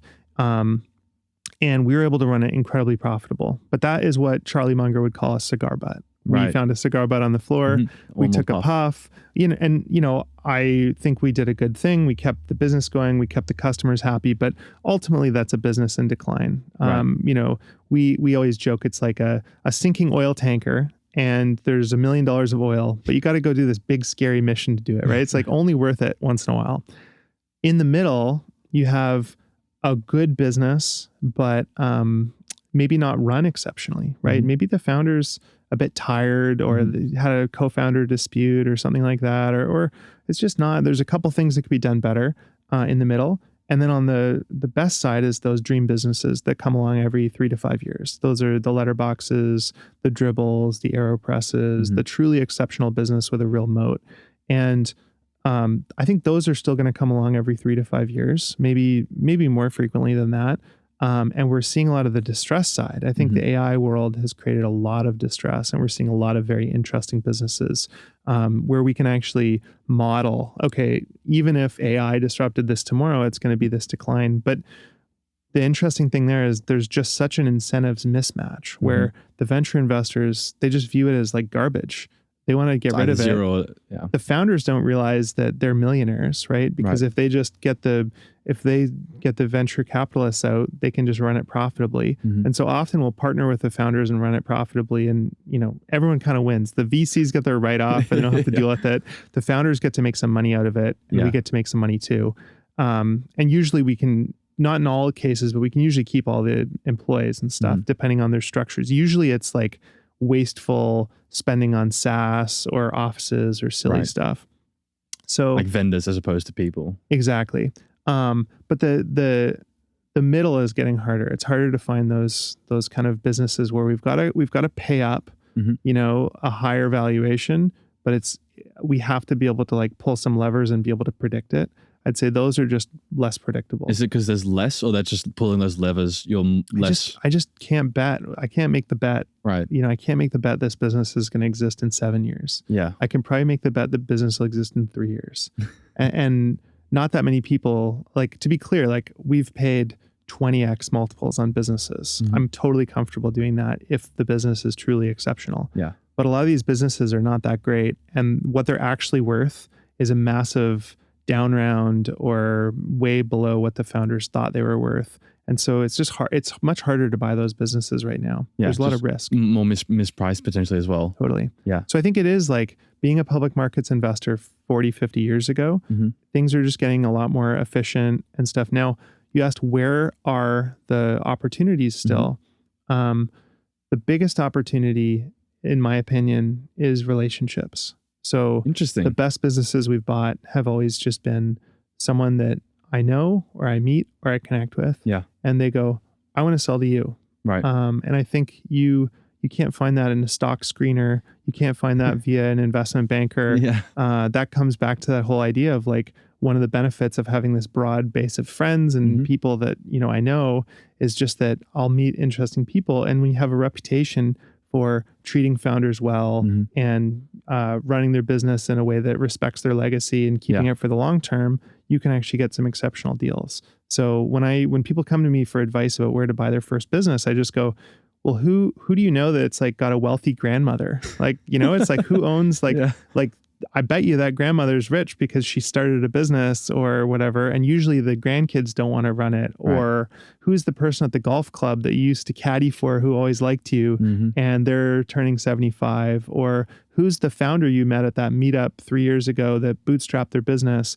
And every time you see them, they look a bit stressed out, because keep looking worse and worse. Yeah. Like Chris and I have this whole, this heuristic where it's like every founder in year 1 is like, I'm going to run this business forever. Every founder in year 5 is like, yeah, like, it's different now, but like, I still really love it. I'm learning a lot. And then year 8, they're always just like, I hate my life and I want to relax. And, my wife just wants us to be able to buy a house and whatever. And so like really what we're doing is like, we're therapists. We're like expert therapists at like talking to founders. And I know because I'm that, right? Like any business I've ever been in, it's like often I go through those same cycles. Yep. And so I'm just looking for, okay, this person has a problem. They're 8 years into their business. They've got $50 million of equity. They know that if they could just sell $20 million of it, they want to keep running their business. They just want to be left alone. Yeah. They would do it if they just knew they could be left alone. Right. And didn't have all these pressures but they don't want to sell to private equity. They don't want to raise from venture. And so we're really playing therapist. We're trying to meet all these interesting people, evaluate, and then play therapist once in a while and go, how do we structure a deal where everybody is happy, right? Where there's the transaction on all sides of the table is positive. That's so funny. You should start an index or like some sort of tracker that's like, all right, founder year started. Totally. Okay, it's 8 years now. We gotta hit him up. It's so funny. You know, I mentioned Brent Beshore. He invited me out to speak he does this conference every year in Columbia, Missouri. And he goes, I want you to tell me like, what's the secret sauce? Like, you know, everyone knows the tiny story and, you know, you guys must have systems and all these, like, cause I think he's like probably got all these systems internally and like how he tracks. They had this thing where they would like do founder events and then track the founders and stuff and like keep like basically a CRM of like opportunity. And I was such a letdown on stage because I was like, no, like, you know, when we bought Letterboxd, I wish I could tell you that like, you know, I'd been tracking the company and I had PitchBook and all this stuff. But in reality, it was, I was a designer, you know, back in the day, and I would go to, I think it was at South by Southwest it was at XOXO, which was like this cool designy kind of conference in Portland. And I met Matt Buchanan, who at the time, he's this guy from New Zealand and he's running an agency. And, you know, we had a beer and he's a nice guy and we knew each other from Tumblr and we liked each other's stuff and reposted it and didn't think anything of one another. We're just two guys on the internet who heard of one another. And my brother is he's like a filmmaker and he loves movies. And so he'd always talk to me about Letterboxd. And to be honest, I was kind of like, oh, that's cool for like nerds. You know, it's like I love movies too, but like, you know, it's not kind of that like much. It's like a little nerdy community or whatever. And you know, but I started using the app and I was like, oh, this is cool. But I didn't know how big it was. I just started following what is my brother watching and stuff and liked it. And then I went to New Zealand for a conference, totally unrelated to work. It was actually like a kind of like it was this totally random conference out in the middle of nowhere in New Zealand. And while I was there, I was like, oh, I'm in Auckland. Like, who do I know in Auckland? And so I started looking through my Twitter and I was like, oh, that Matt Buchanan guy I met all those years ago. We go out for coffee and we're talking and, you know, he makes I was like, what, you know, what's your plan? Like, you know, he's like, well, we started this Letterboxd thing and he's telling me about it. And then at one point he goes, you know, it's gotten to like 12 million users. You're like, and I was like, whoa, record scratch. Like, can you just go back to that? Sorry, how many, like, what? Like, and then I was like, wait, how big is the business? He started sharing kind of some of the numbers and all the things they were doing. And I was like, oh my God, like, dude, this is like an amazing business. Like, what's your plan? And he's like, well, I don't know. Like we've been doing it for 10 years and like maybe we'd sell, but like we still really love it. And I just said, I was like, well, how much would you want if you sold it? And he's like, oh, I don't know. Like, and he's like I was like, tell me like your craziest number. He tells me a number and I'm like, okay. Like, that doesn't sound too crazy. Do you want to sell? Like, how much you want to sell? Like 40%, 60%? Like, I'll do that. Like, I was like, we could do this in like 2 months. Like, do you want to do it? And he was like, whoa, like, let me talk to my wife. Yeah. And so he went and he talked to his wife and his co-founder. And it just so happened that when I was flying back to Vancouver, he was flying to New York to go to a film festival. And so we met at the Auckland airport and I literally sent him, I think like the next hour after our coffee, I sent him an LOI. And then we talked through all the details and we got it all negotiated in the Auckland airport. And so, you know, I wish I could tell you that there's some like amazing formula, but it's like, I don't know how, and this is why I'm okay to share it too. It's like, how do you copy that? Like, you can't. It's like, I've been doing this for 20 years and I've got all these random connections and like, it just so happens that like, because I'm a founder and I know all this stuff, like I can have that conversation with him and put it all together. So yeah, there's no system. Yeah, but you are the system. Sure. Yeah, me and Chris and some of the other guys, right? Yeah. Is that the benefit of being as curious as you are and just wanting to meet as many interesting people as you do want to meet? Well, I think, like I think what actually, it's interesting. I was getting interviewed at a different one of Brent's conferences by Patrick O'Shaughnessy, and he goes, you're not like the usual private equity guy. You're like, usually they have a formula. You're like some random artist who's just kind of like abstract painting and like, and it's kind of true. For me, it's like I meet someone I'm interested in, or actually before that, it's usually if we go way back, I was a barista back in the day. And I easily could have seen myself in a different life, just starting a coffee shop. I love coffee. I love making it. I love drinking it. I love talking to people. I'm an extrovert. I love being a barista, but I didn't like waking up at 5 a.m. and mopping floors and making $6.50 an hour and all that stuff. But I could easily have this alternative life. And so my whole life, I've always had this affinity for people in the coffee industry. And I've always followed what's going on in the coffee world. I've always bought all the new cool gadgets and gizmos, and I watch all the James Hoffman videos. And like, I just, my YouTube algorithm is coffee. And, one morning I was making an AeroPress because I love AeroPress, and I looked down at it and I was like, who owns this? And I assumed it would be some like, horrible private equity firm or whatever. And it turned out it was still owned by Alan Adler, the original inventor. And so, I was like, well, whatever, I'll send him an email. And so I sent him an email and he's like, hey, I'm hard of hearing, so you got to fly down and meet me. And so it's like, that is so random, right? And that's not a formula. Letterboxd is random. Dribbble is random because I was a designer. I used Dribbble. That was how I found all my work. And I was just a fan. And, I talk about it in my book, but like, I worship Dan Cederholm, who's like the designer who did Dribbble. But the only reason I know him is because when I was learning design, when I was learning how to code, I bought CSS for web designers, his book from like 2005, maybe. And I was obsessed with like the way that he did drop shadows. So it's like, so specific. That led to us buying Dribbble for $10 million 10 years later. Like, it's just, these are all very random, You can't connect the dots looking forward. No. Have there been other things in your life outside of investing and business, just in general, where, you had those little moments that all stacked up in retrospect, were like, that's how I got here? Or? Well, I think, luck comes to the prepared mind, right? Like, I think, in building the opportunity surface area and then having all the mental models so that when you see the thing, when the opportunity comes to you, you're mentally prepared to go, oh, this is one of those, right? This is a big swing. And so because I'm kind of an anxious person, I'm an anxious planner. And so whenever something bad I'm worried about something, my way of coping is to prepare. So, for example, like this isn't really a bad thing, but when I sold my first business, I was really stressed out because suddenly I had this money and I didn't know what to do with it. And I felt like an idiot. And I was so scared that I was going to like blow it or do something stupid. And so I started reading every book I could on investing and Warren Buffett and all that stuff. And as a result of that, like maniacal preparation to not go bankrupt, I ended up getting into Buffett, and then that propelled the rest of my career, which, if you'd sat me down back in my barista days and said, flash forward 20 years, you're going to be a finance, like if you really make it, like if you say the cold hard facts, it's like, you're going to be a finance guy. It's like, I'd barf. Like I would barf. I would not, no, like, and so, it's just this very random collection of preparing and then being propelled. And the only reason I was able to buy Dribbble was because I'd read all the Buffett stuff and I understood network effect moats. Right. So it's just, I don't know. It's Munger calls it like the lattice work of mental models. You got to read endlessly so that when you see one, you're ready. Yeah. Do you think being offline has helped with that as well? Or like being less online, like being able to build up those lattice models as opposed to just seeing something new every day and adopting it and then releasing it? Well, I think it's one thing I've tried to do is not consume what I call tickers.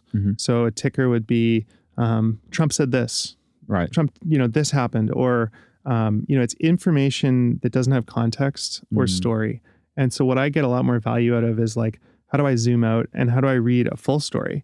So a full story might be here's a 1800 steel tycoon who grew a massive business and then failed, or he, had a horrible, miserable life, or, here's the story of like, I don't know, just businesses. Like I want to read the whole story, or even zoom out even more and go like, there's this book I love by Will and Ariel Durant called The Lessons of History. Yeah.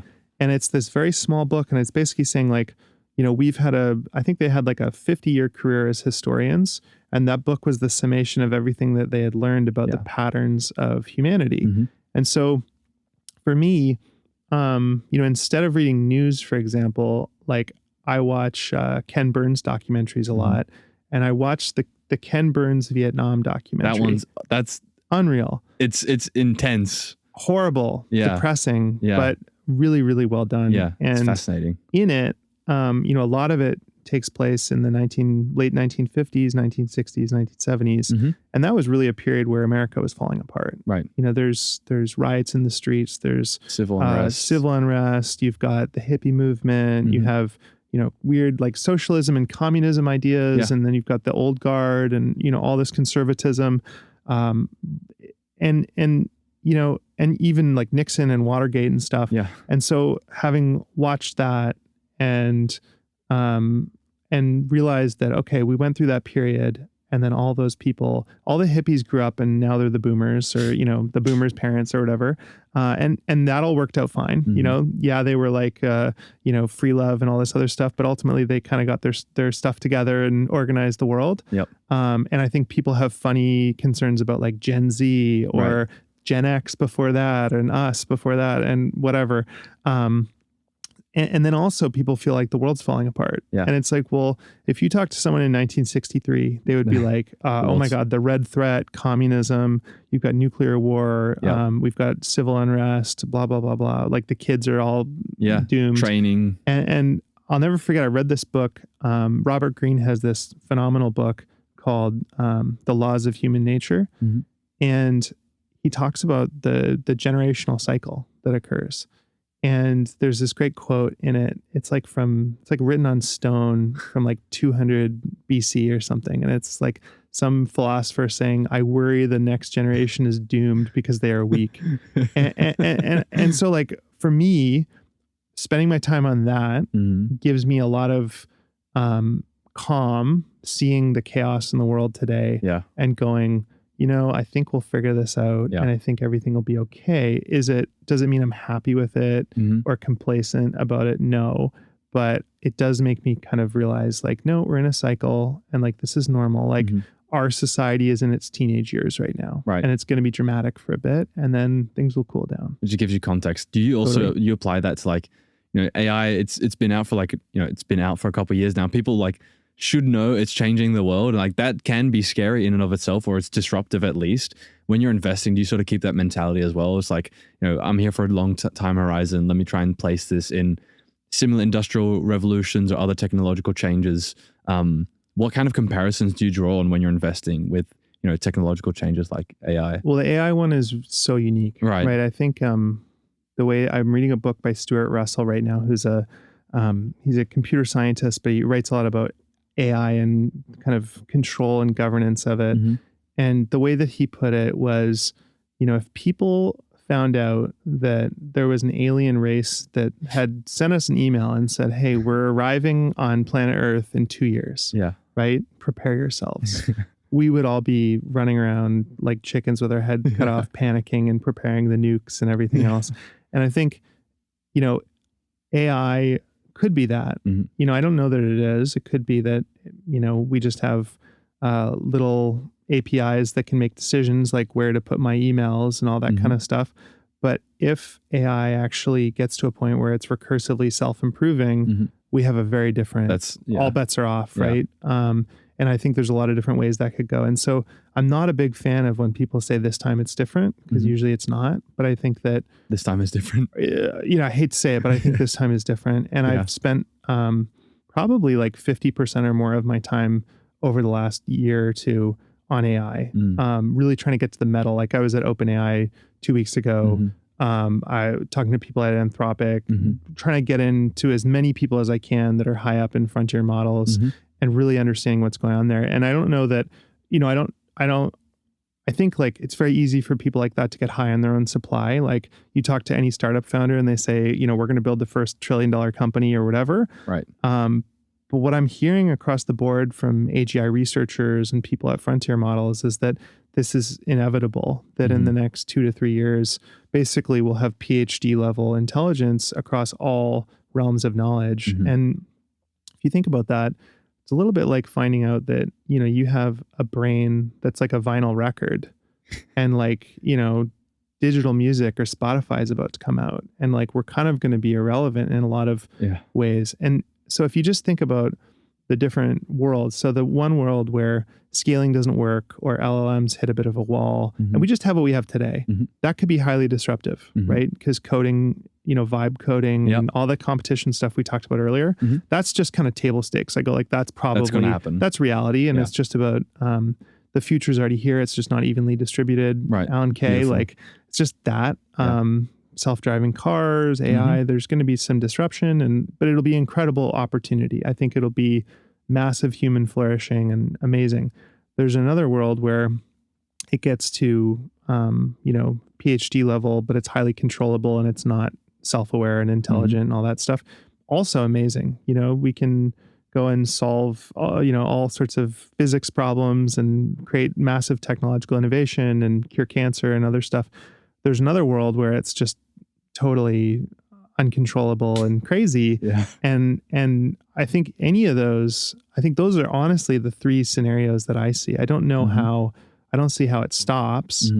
I could see it's not getting worse. And most technologies do peter out, but most technologies depend on human linear thinking. And I think if it goes exponential, that's the big question. When all bets are off. And I think that they call it like fast takeoff. So it's like, you get this crazy exponential curve.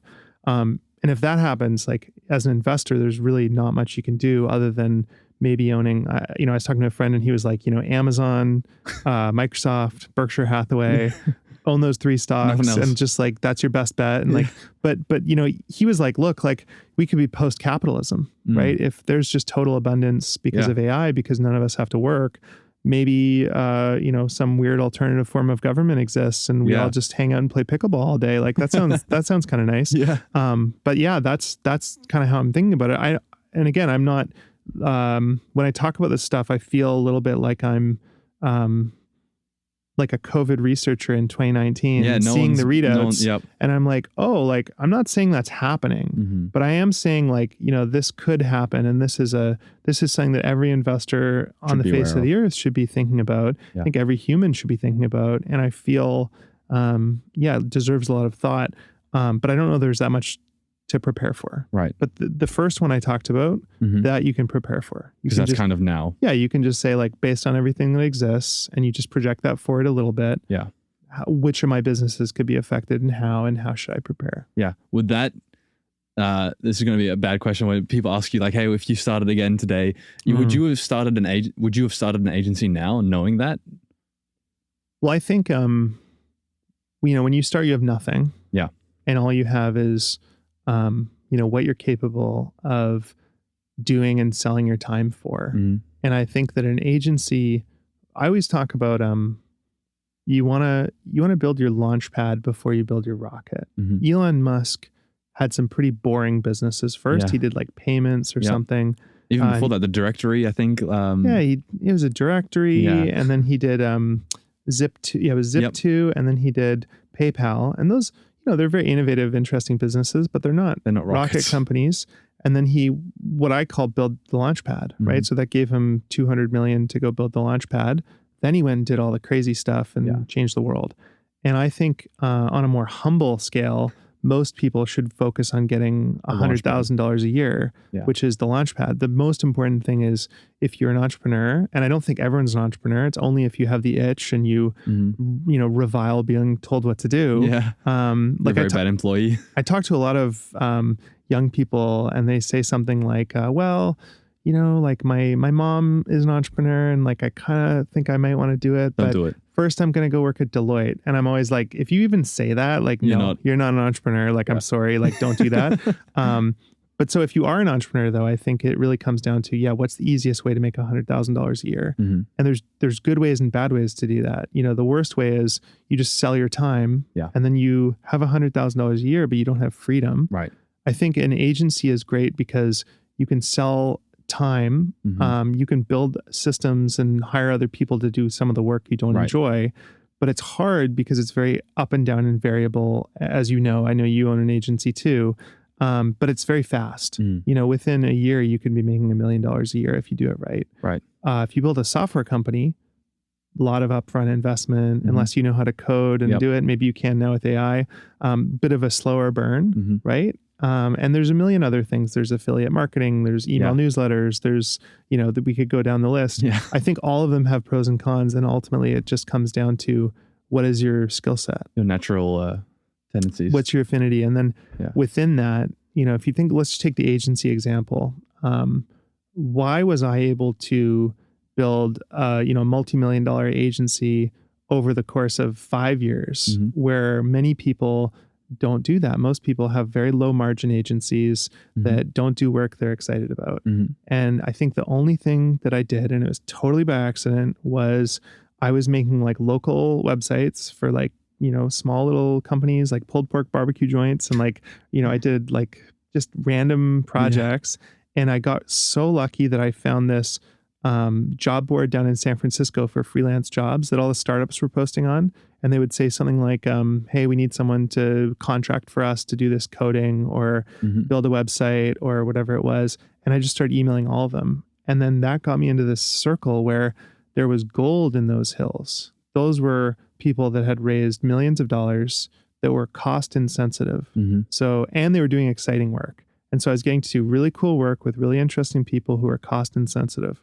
And if you're selling to a customer who's price sensitive, that sucks, especially if the work is boring. And so it's like when I talk to people and they're like, I'm building software for elementary school teachers. I'm like, well, that's really sweet. And I'm glad you're doing that. And like, that's great. But like, I want you to know it's going to be a slog because most elementary school teachers don't have budget and they're personally not known to have a lot of money. So you're selling to someone that is naturally going to want to pay you $1. If you took that same level of work and intelligence and time and you just found a niche like funeral home software, you could probably charge $10,000 for that same software that a teacher would only pay $1 a month. So I'm a big fan of once you find your niche, you go find where the money is. And I'm a big fan of Charlie Munger used to always say, fish where the fish are.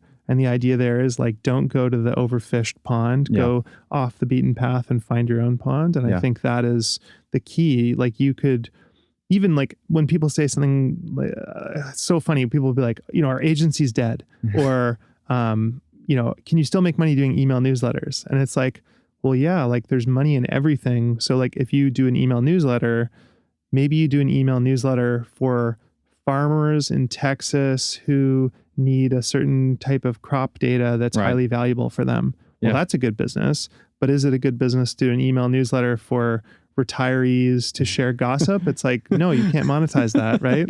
It might be fun though. Sure, totally. So fish where the fish are. And the sad reality I've found is like to go back to my restaurant analogy, like the areas where you can make the most money are not the sexy ones. Right now, are there businesses like Dribbble and Letterboxd and AeroPress? Yes, but you have to buy them usually. They're hard to start. You can start them, but they're usually hard. The passion-driven businesses are the hardest to make money at because you'll have competitors. So I'm a big fan of sucking it up and doing the thing that you're not excited about. And I've realized like most great entrepreneurs, whether they're selling paint or Ferraris, they'll get excited. They can get excited about paint business because they love that they're making money and they love that they can tell stories and, this certain paint is non-toxic and here's why that's important for your family. And this color evokes this emotion. Like you just find people that have passion. And I think go to where the fish are. If there's an entrepreneur listening to this and they feel like they might be in that boat, like what questions could they ask themselves to realize if they're in that situation or not, where they should be doing something else, or if they're running a passion-led business, or what questions can you ask yourself? Well, I think one of the biggest problems is that the one thing that worked really well for me was I was broke. and my parents were also broke. Yeah. So there's no out, right? And so every month I had to make money and I had to have profit because I had to pay my rent. And that enforced a discipline of profit and understanding a P&L. And when I say understanding a P&L, profit and loss statement, I don't mean that I did an accounting degree. I mean, I would go, well, how much money came in? Yep. What were my costs? How much did I pay everyone? What was left over? What's in the bank at the end of the month? And I just find most entrepreneurs, they do two things. They don't know that number clearly. Like when I ask an entrepreneur, like, well, how much did you make last month? And they're like, well, like my bookkeeper is not quite up to date. And I'm like, no, like you need to just know that number. You need to be frosty because that's your money, right? That's literally your bank account. And then the other thing that they often do is they don't pay themselves. So I've met so many entrepreneurs that are millionaires, they don't realize it because what they do is they take, let's just use a simple example. Let's say that you have an agency where you make $100,000 a month of revenue, you make $25,000 a month of profit. Because I had to pay my bills and because I was selfish, frankly, and I wanted to go buy stuff and have a nice life and all that. You know, I grew up never having money. I wanted to go enjoy it. And so I would just pay myself $25,000 into my personal bank account and I'd go do whatever I wanted. But I know a lot of entrepreneurs, they take the $25,000 and then they don't realize they can dividend it to themselves. And so they keep it in the bank and it creates this psychological effect of, well, the money's there, I need to spend it on something. Right. So they start saying, well, I'm going to buy a fancier office, or, oh, I'm going to, the classic is like they run an agency and they say like, well, like, we want to start like a lab, it's like, we're going to start building like hardware products or whatever. And I'm not saying those are all bad. Like I definitely did some of that and did some R&D, but first and foremost, you got to pay yourself. Yeah. Because when you pay yourself, no matter how crappy your month was, like no matter how many planes you got on, how many annoying sales calls, how many people problems you dealt with, you come home to your beautiful apartment and you feel a sense of winning, right? You feel like, you know what, like I'm going out for a steak dinner with my girlfriend tonight and that's my pay for doing this. And I just think a lot of people, for some reason, they just don't do that. And there's this amazing book called Profit First. I read it probably 5 years ago, but it describes this concept in detail of how to do that. Right. And I just did it. I did it naturally. But if so many people they create these weird, again, prisons of their own making. Is that the book where they say, if you made 100, like you're going to make 100 grand, just take 60 grand out because you want to take 60% profit margin, then figure it out? And figure it out. And it's like, it forces you to just figure it out and make it possible. Yeah. And I have a friend, my friend Jonathan Becker, one of my best friends.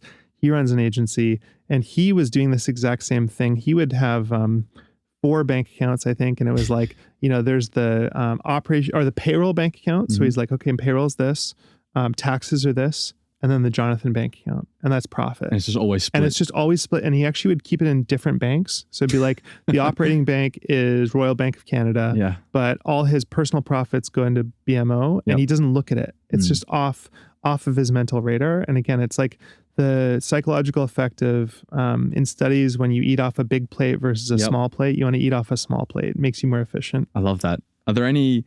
I want to sort of. I know it's taking up a lot of your time, so No. I'm happy to keep going. Are there any other frameworks like that, Profit First, or books that you've found to be really helpful, tools to sort of get to the outcome you actually want?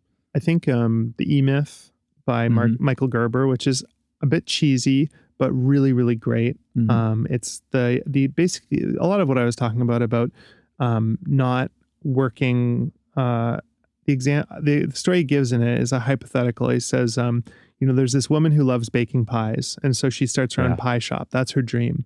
But 1 year later, she is staying up until 4 a.m. baking the pies. She is working the till covered in flour. She's not sleeping. She's miserable. And it's all because she hasn't delegated and she hasn't built systems. And so the whole book is really just, how do you take your business from working in your business to working on your business, and how to build a machine.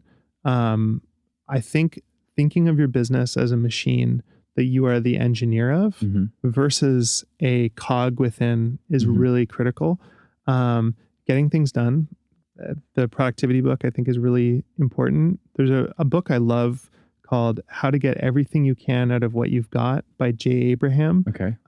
It's just kind of a manual. It's like a list of every way to make money. So it's like, for example, it would be like, if you're a dry cleaner, what things are you forgetting that you could do? So for example, can you create tiered pricing so that if you want non-toxic cleaning, we charge more? Can you sell hangers that are wood because people don't want to bring home the metal ones? Can you create a referral program where whenever someone sends you a referral of a new customer, you give them a free dry cleaning, whatever? It's just all the things that most entrepreneurs don't realize are possible in a business until they've read a bunch of books.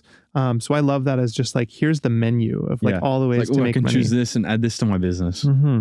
And then I'm trying to think of other more. And then, the two that I would really recommend, one is, oh my God, what am I had it, ADHD brain. What is it called? One of my all-time favorites, I mentioned it before, is The Laws of Human Nature by Robert Greene. And it's basically, Robert Greene has such a wonderful format because he tells a story. So he'll tell a story of a famous narcissist. I think he uses Richard Nixon as the example. And he says, this is the story of Richard Nixon, and here's all the behaviors. And then the next half of the chapter is explaining, here is how a psychologist would consider the behavior of Richard Nixon. His mother treated him this way. He had this disorder. This is the type of personality this is, and this is how you deal with it. Right. Or another example could be sunk cost fallacy. So it's someone in a structure loses a bunch of money. They do this irrational behavior. And so again, it's a manual of all the ways that we warp our thinking. Right. I love that one. I also love, there's a famous talk that Charlie Munger gave at Harvard in 1995 called The Psychology of Human Misjudgment. Yeah. It's a very scratchy, crappy recording. You can listen to it on YouTube. Is the Stripe book, does that have, I think that has it in it. Oh, yes, it does. It does. It has a transcript. Okay, yeah. I would just listen to the audio recording. Like what I did is every time I drive to work for like a year, nice. I just listen to it on repeat to get it into my head. Yeah. We also made an animated version. If you Google, or if you go on Vimeo and you search Charlie Munger psychology, we made like an animated version that's abridged. And then on the Charlie Munger front, I think the best Charlie Munger book is The Tao of Charlie Munger by David Clark. And it's just a collection of quotes. And basically here's the quote by Charlie, here's what he means by it, and here's the history. And there's so many books on Buffett and Munger. Yeah. But I actually found that one to be probably the most impactful. And again, great audiobook. I just listened to it on repeat. I think like Buffett and Munger are a great place to go, whether you're an investor or not, because they're basically just incredibly wise and incredibly broad. And so by learning their ideas, you actually get exposure, especially Munger. You get an exposure to a lot of ideas in business, biology, physics, all sorts of places. They're so fundamental that you can apply, invert. Like you can apply that to anything. Totally. As well as business. That's awesome. Is there anything else you think we should talk about that they think could be valuable? Is there any other stuff that you had on your list, or? Dude, I could talk to you for hours. Like we could go deep. Ask me a couple more. I got to eat lunch at some point, but. All right. You sure? I'm going to interrogate you. No, happy to. Awesome. That's like a first class education in business and maybe even, in life. Are there any funny, like, to the invert example for Charlie Munger, do you think there are any frameworks that you've learned from those that have been applicable both to business and in life? And like, do you have any examples of how you've, implemented those? Yeah. I read about inversion by reading Munger and I started thinking about applying that to my own life. And Chris and I started this annual ritual of writing out what we call anti-goals. And it's basically like, it's not about business necessarily. It's like, what do we not want our lives to look like? So we do a bit of an analysis of like, okay, we have these goals of like, I want to make sure I have time with my kids and I'm home for dinner every day. Right. I want to wake up and look forward to every meeting. Yeah. I want to know that every person that I have running a business or I'm doing business with doesn't give me any kind of creepy crawlies. You would right? let them babysit your child. Yeah, exactly. Oh, yeah, we use the heuristic. Would we let this person babysit our child? Yeah. And if the answer is no to any of those, we try and think about, okay, how do we change our trajectory on those things? And so very simple methodology. I actually wrote a post on Medium. If you Google Medium anti-goals, it should pop up. But I found that incredibly, incredibly valuable, because so often, you hear people like basically guess at what makes them happy. They'll say like, well, like, it's like, what do you want out of your life? It's like, well, I want to go to university and I want to build a big business. I want to do all these things, but they're not thinking about like, well, why? And they're guessing how that will make them feel. But everybody knows what they hate, right? You know that you hate getting low sleep, or you hate traveling, or you hate not eating well, or whatever it is. And so come up with your own anti-goals and design your life accordingly. Yeah. Do you think that when you're trying to make it and you're trying to grow your business, that you can do both, have a great day-to-day life, and like that there's the idea that it has to be this or that and not and?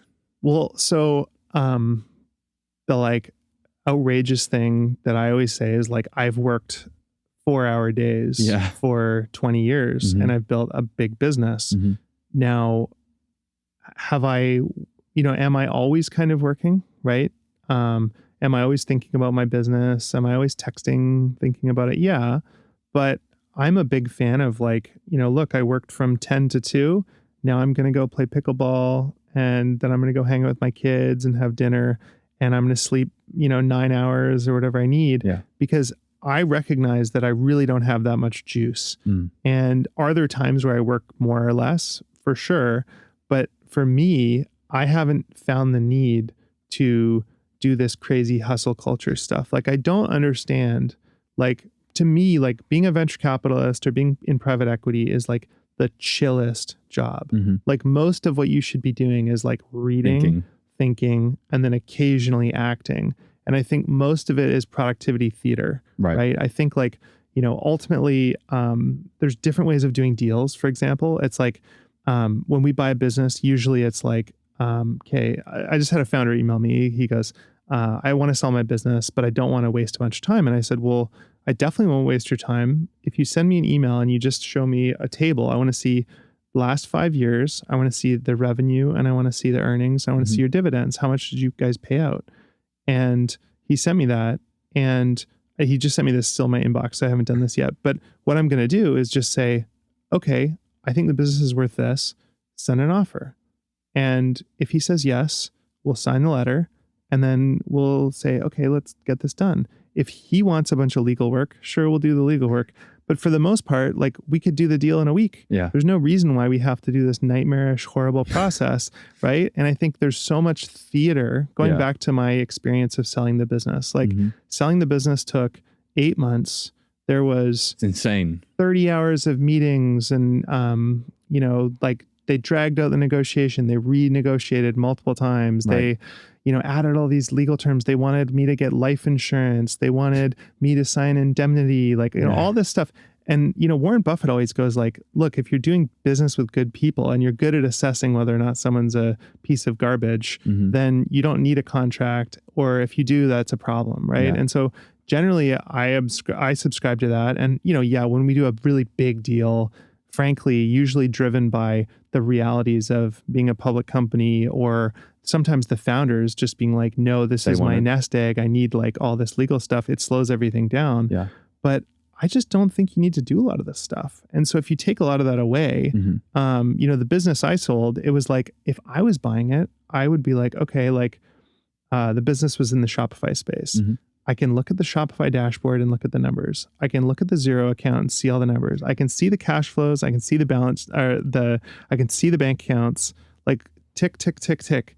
Now it's, does this guy seem like a piece of crap? Okay. And then it's being honest, not about, let's get a big number to trick him into signing it. And not that they did this, but let's, send a big number, and then we'll get them to commit, and then we'll grind them down and the whole process. It's like, let's just send the honest number. Let's just say, like, look, what are your priorities? Because like, for me, if they had just said, or if anyone buying a business of mine had just said like, look, like, we'll pay 20% less than the other guys, but we're going to give you all the money up front. We're not going to lock you in. There's no earnout. And we're going to treat your employees well. And hey, look at our past, and we're going to look at your past. You've behaved well in the past. We've behaved well in the past. Let's do business. Right. Like, I just hate all the theater. So TLDR, by working with great people, and by building machines, I think you can definitely have a really amazing life where most of your time is spent doing the things you love, and you're only really working. When I say like working, I'm saying deep working, like 4 hours a day. Right. That's amazing. Yeah, I mean that's the goal. Is the most important part of that two things? Is it identifying or being able, and do you think I imagine this is probably one of your strong suits, identifying people and assessing people, as well as assessing your own strengths and other people's strengths, so that you can put those incentives in place so that you actually have a machine and not just people sort of banging away? Totally. I think people think like buying businesses or operating companies is like 90% like math and finance. Mm-hmm. And I think it's about 5 to 10% math and finance. Like my math that I'm thinking about is very basic and straightforward. It's actually 90% qualitative assessment of, is this person somebody I want to do business with? Do they make me feel good? Right. Do they have a good pattern of behavior? Do I know people in common with them? And then separately from that, it's evaluating the business. Is this, and it's not something you can put in a spreadsheet. You can't have a formula for will the moat stake, will this business be competitive in 5 years? You get like an error. No, I can't formulate that. I have to actually just have this, again, the lattice work and try and assess, right? Yeah, that's amazing. How do you go about, is it really just as simple as being someone like that, and then just over time building up those relationships to be able to, in a position like that, to tap into people? Or yeah, I mean, like if you'd taken me when I was like fresh-faced 20-year-old and you'd said go buy companies, like I would have done it all wrong, and I would have bought things. Well, I mean, if you look at how I allocated capital for the first couple years of my life, so when I first started making money, I bought some stuff. I realized like, okay, like I don't need another car or whatever. And then I was like, okay, I like starting companies. That's really fun. And I like solving problems. And so I would just, again, be in the shower and I would think, I like to DJ. You started a DJ business. I should start like an online DJ school. Yeah. And I wouldn't have the filter though. So I would just start it instead of doing what I do now, which is I have the idea, it goes through a filter, and the filter comes from experience and reading, and it says, oh, that's a bad business. Don't do that. And so if you look at the businesses, like I started like a, online DJ school. I started a pizzeria. I started a skincare company that went nowhere. I started a cat furniture business, like all these really, really horrible businesses where I lost all sorts of money. Right. But that was the world's best university for what is a bad business and why.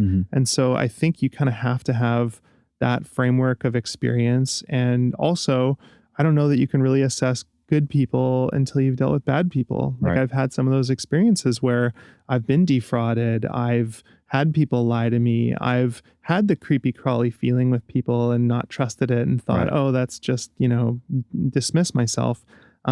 So again, it's all a culmination of experience. You can't, Warren Buffett puts it so well. He goes, you can't be a good investor without first being a good business person. And if you're a good business person, that makes you a better investor. This is a synergistic relationship. Yeah. Do you think it is just because you just did those things and got that experience? And I think you've called it putting forks in electrical sockets, that, builds up that experience that you're just going for it every time. Like in retrospect, would you have started investing in businesses earlier? Would you spun up more businesses or less businesses with the cash flow you guys had? Or well, I think it's like saying, if you go back to 2012, would you invested in Bitcoin? Like everyone's going to say yes, because they know now Bitcoin worked out well, and everyone had the thought, should I buy Bitcoin?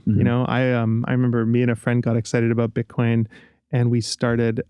We were like, well, this Bitcoin thing's crazy, but let's sell pickaxes to gold miners. Let's get a Bitcoin ATM. Yeah. And like, it was a kind of a disaster. It was kind of fun, but we lost a bunch of money doing it. And yeah, in retrospect, I was like right about the thing, but I didn't do it.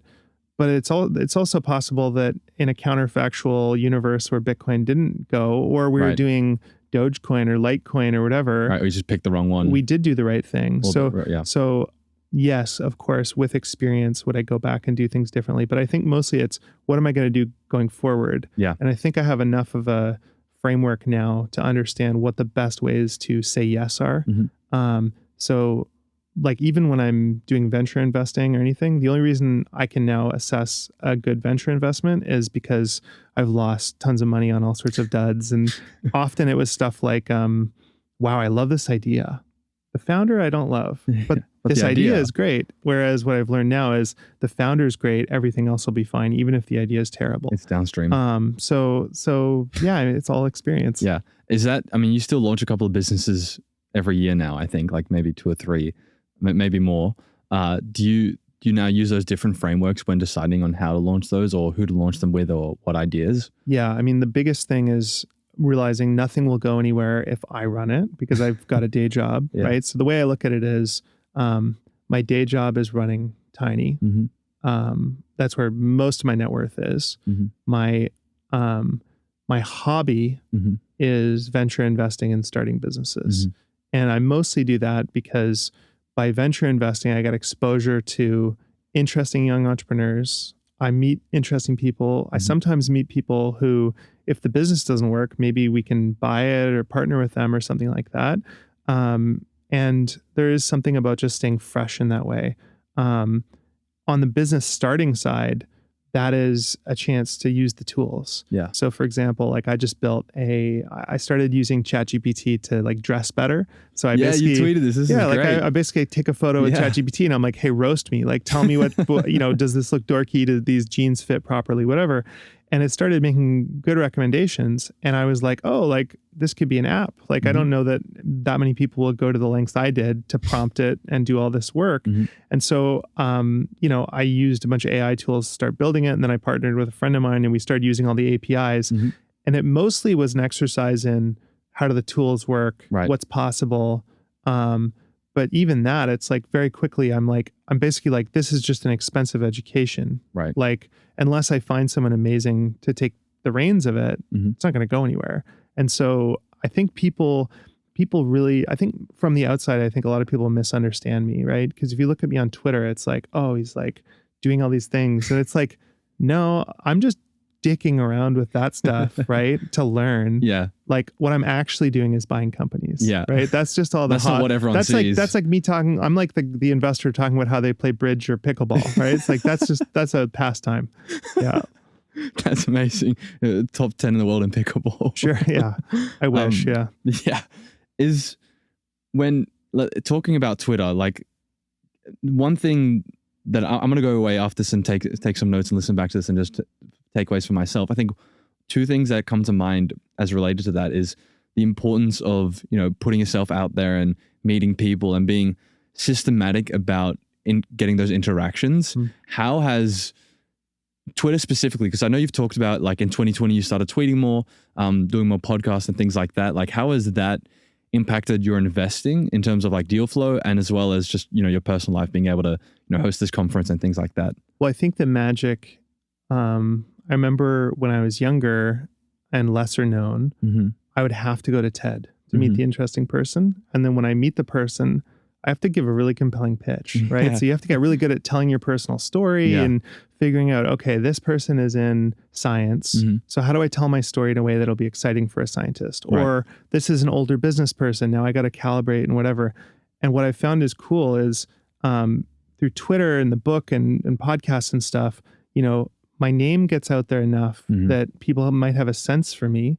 When they meet me, usually my favorite is when someone just goes, oh, I read your book. Because then I'm like, amazing. Great. Like, you already know me 100%. Yeah. I can just learn everything from you. And like, I don't need to sell myself or anything. Yeah. And then on top of that, now I don't have to go to the conference. The people will just email me and say, like you did, hey, can I fly to Victoria and meet you? Yeah. And I think that's like awesome, right? So that's been the benefit of it. And I think that the downstream, to be honest, I started tweeting because frankly, I was really depressed and miserable during COVID. And I was like, I just need something to do every morning, like when I'm sitting here in lockdown. Yeah. And so I started sharing, what I was doing. And I've always, my strategy to grow MetaLab in the early days as well was blog posts, picking fights, case studies, talking about what we were doing, all that kind of stuff. And I think that I've always been a loudmouth. And so my default is to share and talk about what I'm doing and, evangelize or criticize or whatever. And so for me, it's very natural. And the benefit downstream, I get to meet interesting people and deal flow. I mean, we get a ton of proprietary deal flow. Most, aside from me networking and all the other stuff and all the deals we get through that, we also get inbound hundreds of emails every single month from people that want to sell to us because they've already heard the story and they understand what we're about and they like what we're doing. And I think one of the really underappreciated things about Tiny is just that we don't do outbound, right? Like, None. I mean, occasionally, right? Like I emailed Alan Adler about AeroPress, Right. but for the most part, the deals come to us. And I think like what most private equity firms get wrong is they name themselves and their copy is all designed to appeal to investors. Right. So I remember I would get these emails from private equity firms. So, when I was running probably in like 2014, 2015, some of our businesses started to make serious money, $4 or $5 million a year. And we'd start to get in these like databases. And the way that all private equity firms do their outbound is they just go in and like PitchBook or whatever database, and they cold email you. Yeah. And they send an email that sounds like this. Dear Andrew, my name is Quentin Carlson, and I am a associate at Bridge Partner Limited. Our founders come from Goldman Sachs and Tiger Global and whatever. Our AUM is $10 billion. We specialize in rule of 40 software companies in which we can deploy $100 million in preference stack equity. Like I was like, and at this point I'm like, what is this guy talking about? I have no clue. And then I get on the phone with this guy and I'm like, Quentin. I'm like, does this guy run the firm? Like, who is this? And he's like this wonk, right? He's like some Wall Street analyst type. And all he's asking me is like numbers, like, what is your churn on this MRR or whatever, right? And I'm like, what? Like, what are you talking about? Do you know what I do? What is capital? Like, I didn't even know what EBITDA was like back in the day. And I was like, what are you talking about? And I think goes back to the problem. It's finance people going, what would I want to hear? Right. And they don't know how to speak founder. Right. They don't know that a founder they'd never use the word capital. Right. They don't know what AUM is. They don't know what EBITDA is. They just go, this is my business. This is what we do. These are my employees. This is how much money we make. Net profit. They know that. Right. And so I think the one thing that we really got right with Tiny was just pivoting the language and saying, if you look at our website, like it doesn't look like a multi-$100 million holdco. Most of these private equity firms have like black and white skyscrapers and investor portals and all this stuff. It just looks like kind of goofy and friendly, and it's all written in a way where a founder sees it and it's not intimidating and they get it. And I mean, if that's that's like the insight for us is like market that and talk to founders. Yeah. Right. So that is the downstream benefit for us business-wise. It's huge. Yeah. The downside is, you get like crazy people and all sorts of other stuff. Yeah, you can buy the book if you want to. Read about in that. my book, I tell some good stories about that. Yeah. Two questions that came to mind. One, I'm just going to say them so I don't forget. But one, does that mean investing is actually way harder? Like capital is actually the thing that's very abundant. And then two, is that also then the benefit, or is that also why you guys have a moat in that sense, in terms of, you mentioned like with AI, brand is actually something, and network effects, like those are two things AI can't disrupt necessarily. Like, is that a big benefit for you guys being so online? Like your brand has been built and is so distinct? Well, I think one of the mistakes a lot of people make is they assume that there's an efficient market for selling businesses. And I think that if every founder listed their website on a public directory that said, here's our revenue, here's all our financials, whatever. Yeah. And at any time, any market participant could bid and just say like, I'll buy 10% of your stock for $100 million or whatever. Yeah. Like totally perfect market, right? The reality is that most founders don't even know what an investment banker is. Like I didn't know what an investment banker was. For those that don't know, an investment banker is a realtor for businesses. They're just a realtor, right? They go and they're only there because it's an inefficient market. They go there and they say, you want to sell your business? Great. I'm going to run a process. I'm going to go and sell your business for you. And even that is a highly inefficient process because the bankers only have relationships with a bunch of private equity firms they have good relationships with. And so they'll go to 10 firms most of them, or maybe they go to 50 firms, but usually it's like 10, 20 firms or whatever. It's one email. It's a generic email to them, and it says, hey, I have this business. Here's the confidential memorandum or whatever, and here's all the info. Yeah. Most of them just go, pass, right? So then you get down to like 5, right? And then you have this competitive process amongst 5. Mm-hmm. So to me, that's not a very efficient process. And it goes back to the power of relationship. And I think, if I was a very, very wealthy person at the end of my life and I owned, $2 billion of equity in a private business, and I look at 2 options, I go, okay, I can go to the banker and I can run this 6-month process, and I can sell my company to someone who has a punchable face from Wall Street, who looks at my business like a spreadsheet. Yeah. Or I can go to Warren Buffett, and Warren Buffett is friendly and nice, and we'll do a deal on a handshake, and he'll wire me $10 billion tomorrow, and I'll get less, right? I'll get a little bit less, but I know my company's in good hands and trustworthy. Yeah. I go all day with Buffett, right? Because you're so rich, it doesn't matter. And I think, that's the advantage, right? Is like being able to get great deals because people actually want to be treated well and know their company won't be messed up. Well, it's to your earlier point, like, a banker or someone buying a company might only think of the financials, but because you guys have been there, you've had all those conversations already, and, you're a founder yourself, you can understand like, okay, maybe this person doesn't actually care that much about the money. They just want a little bit of stability, and they just want to sell a part of the business. And I don't want to malign private equity unfairly. Right. I have tons of friends that are in private equity that are incredibly smart, incredibly thoughtful, totally ethical.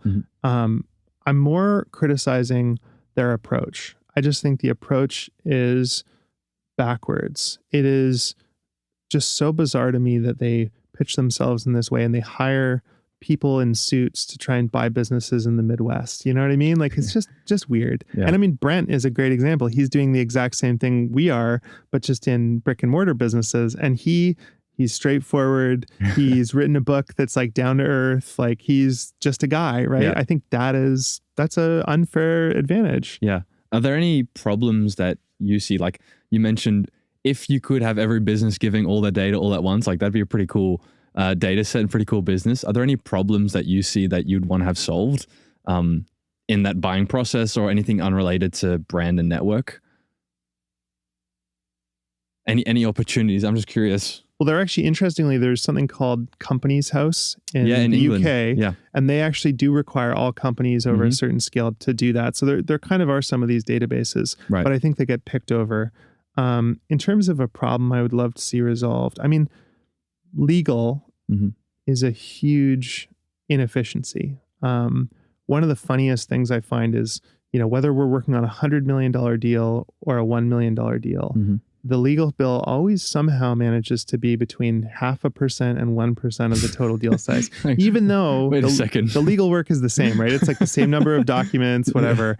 And I feel like it adds so much inefficiency. And like, I don't know if you've ever negotiated like a contract with a business partner or something. Me and Chris don't have one, but I've done like business partnership agreements and stuff. It's the sort of thing where if you just sit down on the same side of the table and you like hash it out, it's great. Yeah. But when lawyers get involved, it overly complexifies everything. And usually the lawyer's job is like, let me whisper in your ear and freak you out so that I get another 10 days worth of legal work out of this because I can add a bunch of clauses and stuff. What I'm excited about is when I can get on the phone with the founder and say, hey, let's both open Claude. Yeah. Over the next 3 hours, let's just like figure this out. And like, you say, I'm really scared that, I'm going to sell you my company and then you're going to sell it again in a couple of years and it's going to be 10x. Yeah. All right, let's add a clause. Like, Claude, like, how can we resolve this? Yeah. Like, come up with a great structure, right? And I'm excited for that more human level communication. And then also, I own a building and I rent out some of the units. And I recently had Claude write a lease, and it wrote this like big complicated lease. And then I just said, the person who's reading this is like a small business owner. Can you please make it legally binding, but put it in language they'll understand? And it just rewrote. It was like, before it had like, therefore clause A, and then it just made it like, oh, by the way, this is what this means. And like, here's the intention with this. And if this doesn't happen, then it would fall back to this. Right. And it's like, everything goes back to my private equity example of like, I'm excited for everything in business to become straightforward. More human, more natural. Totally. Do you think that's the biggest advantage in a negotiation is changing your seat to be on the same side as the other person? 100%. I think saying to someone, one of my favorite questions to ask a founder is, how does this go wrong? What are your fears? You know, what's your husband saying to you at home that is like, oh, make sure you don't make, make sure that doesn't happen. Yeah. And I think it's so powerful to go to a negotiation just saying like, hey, like, let's lay all the knives on the table and just say, and like, that from me too, it's like, hey, I'm scared. Like you said, you want to stick around, but like you also are going to take $20 million off the table. Like, are you going to be here? And if the person looks me in the eyes and goes, I'm obsessed with this business, like I'm not going anywhere, it's like, that's all I need to hear, but I want to be able to say that. I think it goes back to like, it's 90% therapy, psychology, EQ, like those are the things that, you need to do great deals. Yeah. Not very well, not that you're great at math or like can do derivatives. Or... No, I mean, like, no spreadsheet jockeys can be able to buy a great business, in my opinion, unless you're in the public markets. In the public markets, because you have perfect information, it's a blind bidding process. Yeah, of course you can do that. So if you're that type of person, like I'm not casting aspersions, like that's great. Your brain works like that, like public markets. Natural drift, just be aware of it and go that way. Totally. That's amazing. One question I have for you, and then I think I'm close to wrapping up. What are the, how do I say this? What questions have you asked yourself? This is more in general, just for life, for business. What questions have you asked yourself over the past few years that have been the most impactful? Is it maybe something as simple as, hey, what am I doing every day? Let me just check my calendar, or something else. Like, are there any questions that come to mind that you've asked yourself over the last couple of years that have led to where you are now, where you're, I think in a place where you're loving every day? Yeah, I mean, when I was 34, 35, like I had one of those pivot point moments of like the 8 years existential 7-year cycle crisis. And I was kind of going like, why do I do this? Because when I was a kid, my parents would fight about money. And I remember I said, Dad, what's your plan for retirement? And he looks at me and he goes, you're my plan for retirement. And he's totally joking. Like, my dad's a really sweet guy. But in that moment, I was like, oh my God. Like, now I'm like 7 years old. I'm like, oh fuck. Like, there's no plan. Like, there's no one flying the plane. Like, Dad, like, oh my God. And I think like that, I just wanted everyone to stop fighting. Like, money was the thing that made people fight. Money was the thing that made vacation stressful. And money was the thing that caused me to project out and worry. And so I'd say from 7 years old to 34, 35, I was just obsessed with making money. And I hadn't really thought about what to do with it. Like I said, I'd had little periods when in my early 20s where I'd spent a bunch of money on dumb stuff, realized that didn't really lift me up. And then 34, 35, I was like, well, shit, like, I should live it up. And so, I bought 2 more houses and, started like, I chartered a yacht and like did all these silly things. And I just felt like gross. I just felt wasteful and disgusting. And so after that, I was like, well, how do I create meaning out of money, and why am I doing this, and what's driving me? And I realized 2 things. One was, I wasn't happy doing what I was doing, because the joy of running a business, the joy of running the machine, was shifting, and I was becoming a cog in the machine doing something I was very bad at. Right. And that thing was managing people problems. Like, I'm good EQ and dealing with people problems, but I can only do so many CEO salary negotiations before I want to tear my hair out. Or my brain only can deep dive on one business so long, and I can't keep so many in my head. And so I realized that I was doing something that I wasn't exceptional at anymore. And when I was able to say, what am I exceptional at? It's storytelling and relationships and talking to founders and figuring out deals and all the stuff we've been talking about. That was when I started really loving life again. And then in terms of the money side, I didn't want to give it to my kids. I'll probably give my kids something, but I just had met so many unhappy people who had inherited money, or I'd watched kind of families decay over battles and stuff. And so, I kind of cracked like, okay, I'm going to give it all away. And I tell the story in my book, but, I got to do a call with Warren Buffett and got invited to the Giving Pledge. And basically that's the pledge you're going to give away at least half of your wealth before the time you die. And so that kind of gave me a bit more of a mission of like, okay, instead of being this selfish person who's just trying to like feather my own nest and build up a wall around me and the people I love, well, that wall is big enough. Right. Well, now what? And the now what was, okay, now I'm going to start giving it away. Right. And so, over the last couple of years, I've given away almost $20 million and really worked towards doing that and finding ways to enjoy that as well. But, even that, well, the funny thing about that is I started doing that and I still get drawn into business. I'm just obsessed with business. Like I was talking to another holdco operator 2 days ago. We're having breakfast. And he's like, I was like, what, do you want to retire or whatever? And he goes, well, I know if I retired, I would just like have a bunch of money and then I'd need to deploy the money and I'd start building my machine again. Yeah. Right. Like, I just love it. I'm like a Rube Goldberg.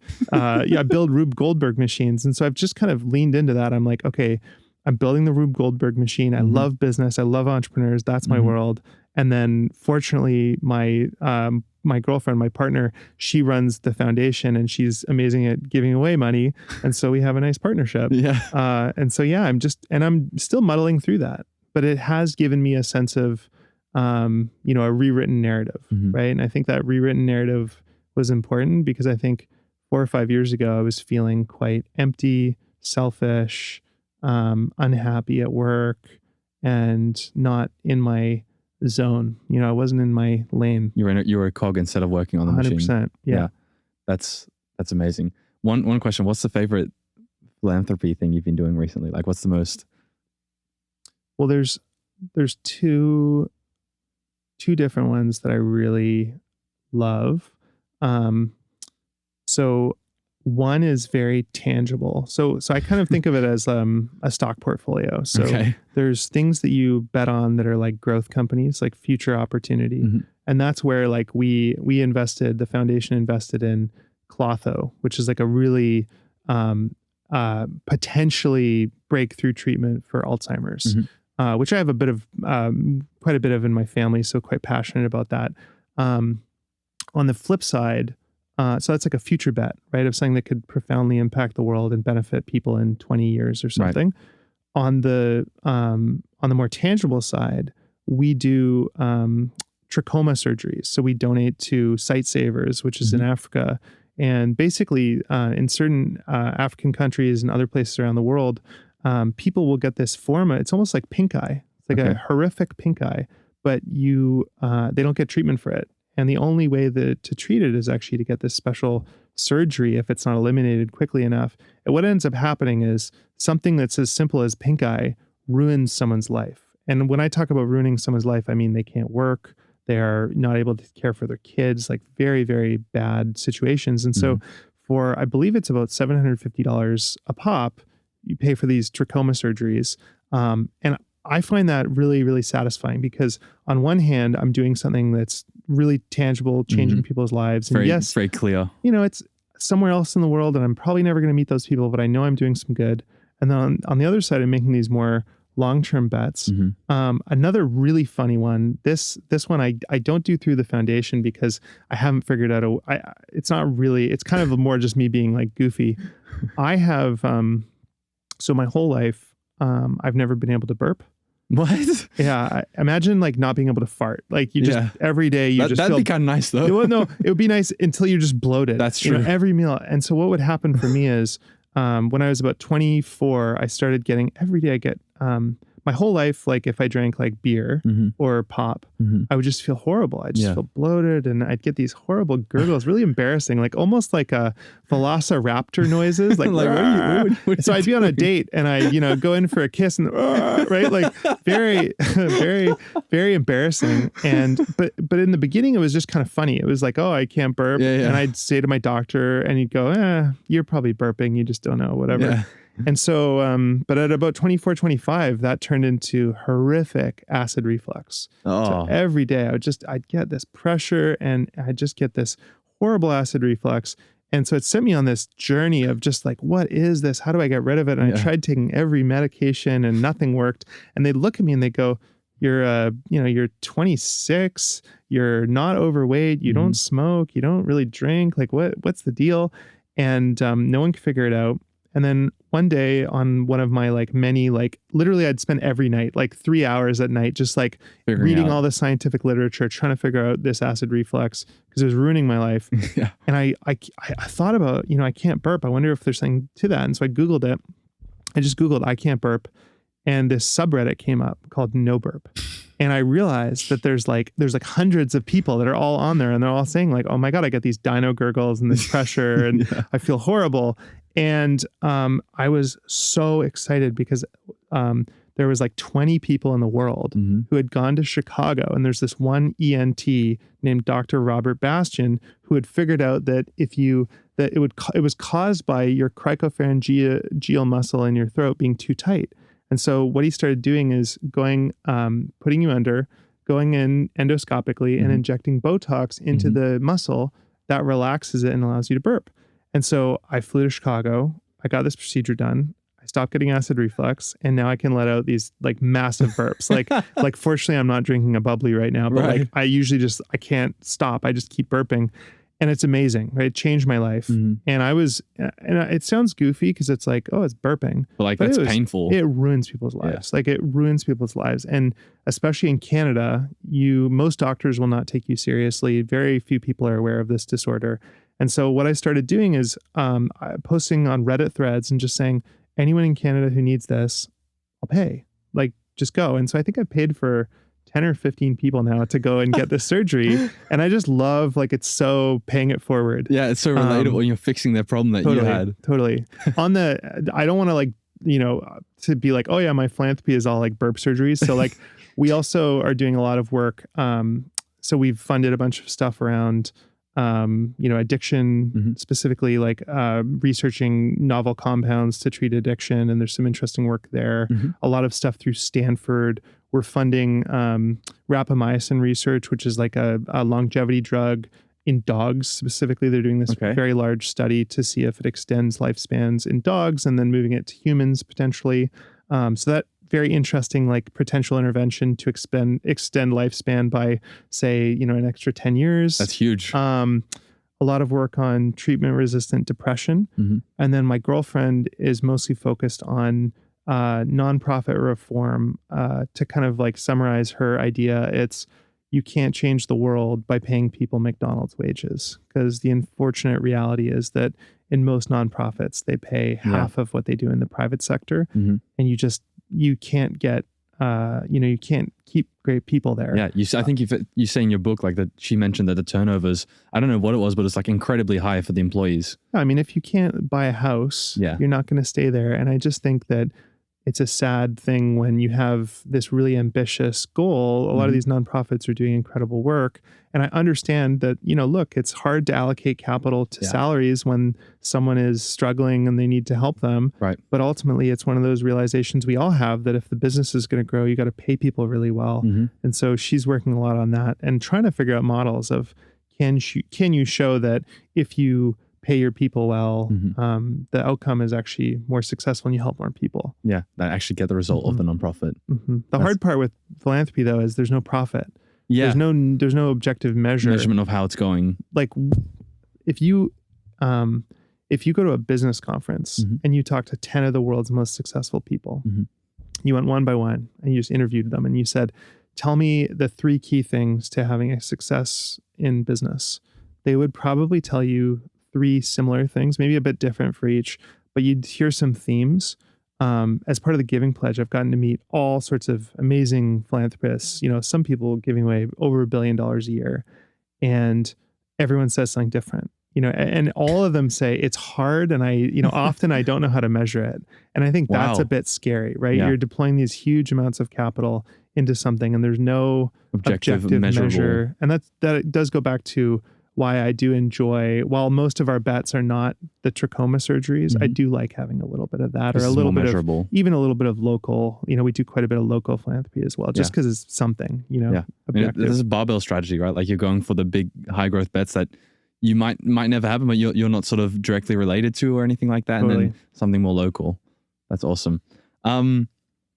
Anything you want to tell the people, or any last thing, like, Well, I would just say, like, the place we started in this conversation was talking about interesting people. Yeah. And I think, like, what I love about doing podcasts like this is, I have my own people that know me from Twitter and stuff, but I promise you that I'm sure lots of people watching this don't know who the hell I am and whatever. And I just say that if probably vice versa. Yeah, right. And if anything has resonated with you, add me on Twitter, send me an email. I mean, reach out, and if you're interesting, I'd love to meet you. I just love building out that network. So yeah, amazing. It's worth it. Fly to Canada if you can. It's, there you go. It's worth it. Yeah. Awesome, Andrew. Thank you so much, man. That was so fun. That was Thanks, a ton man. of fun.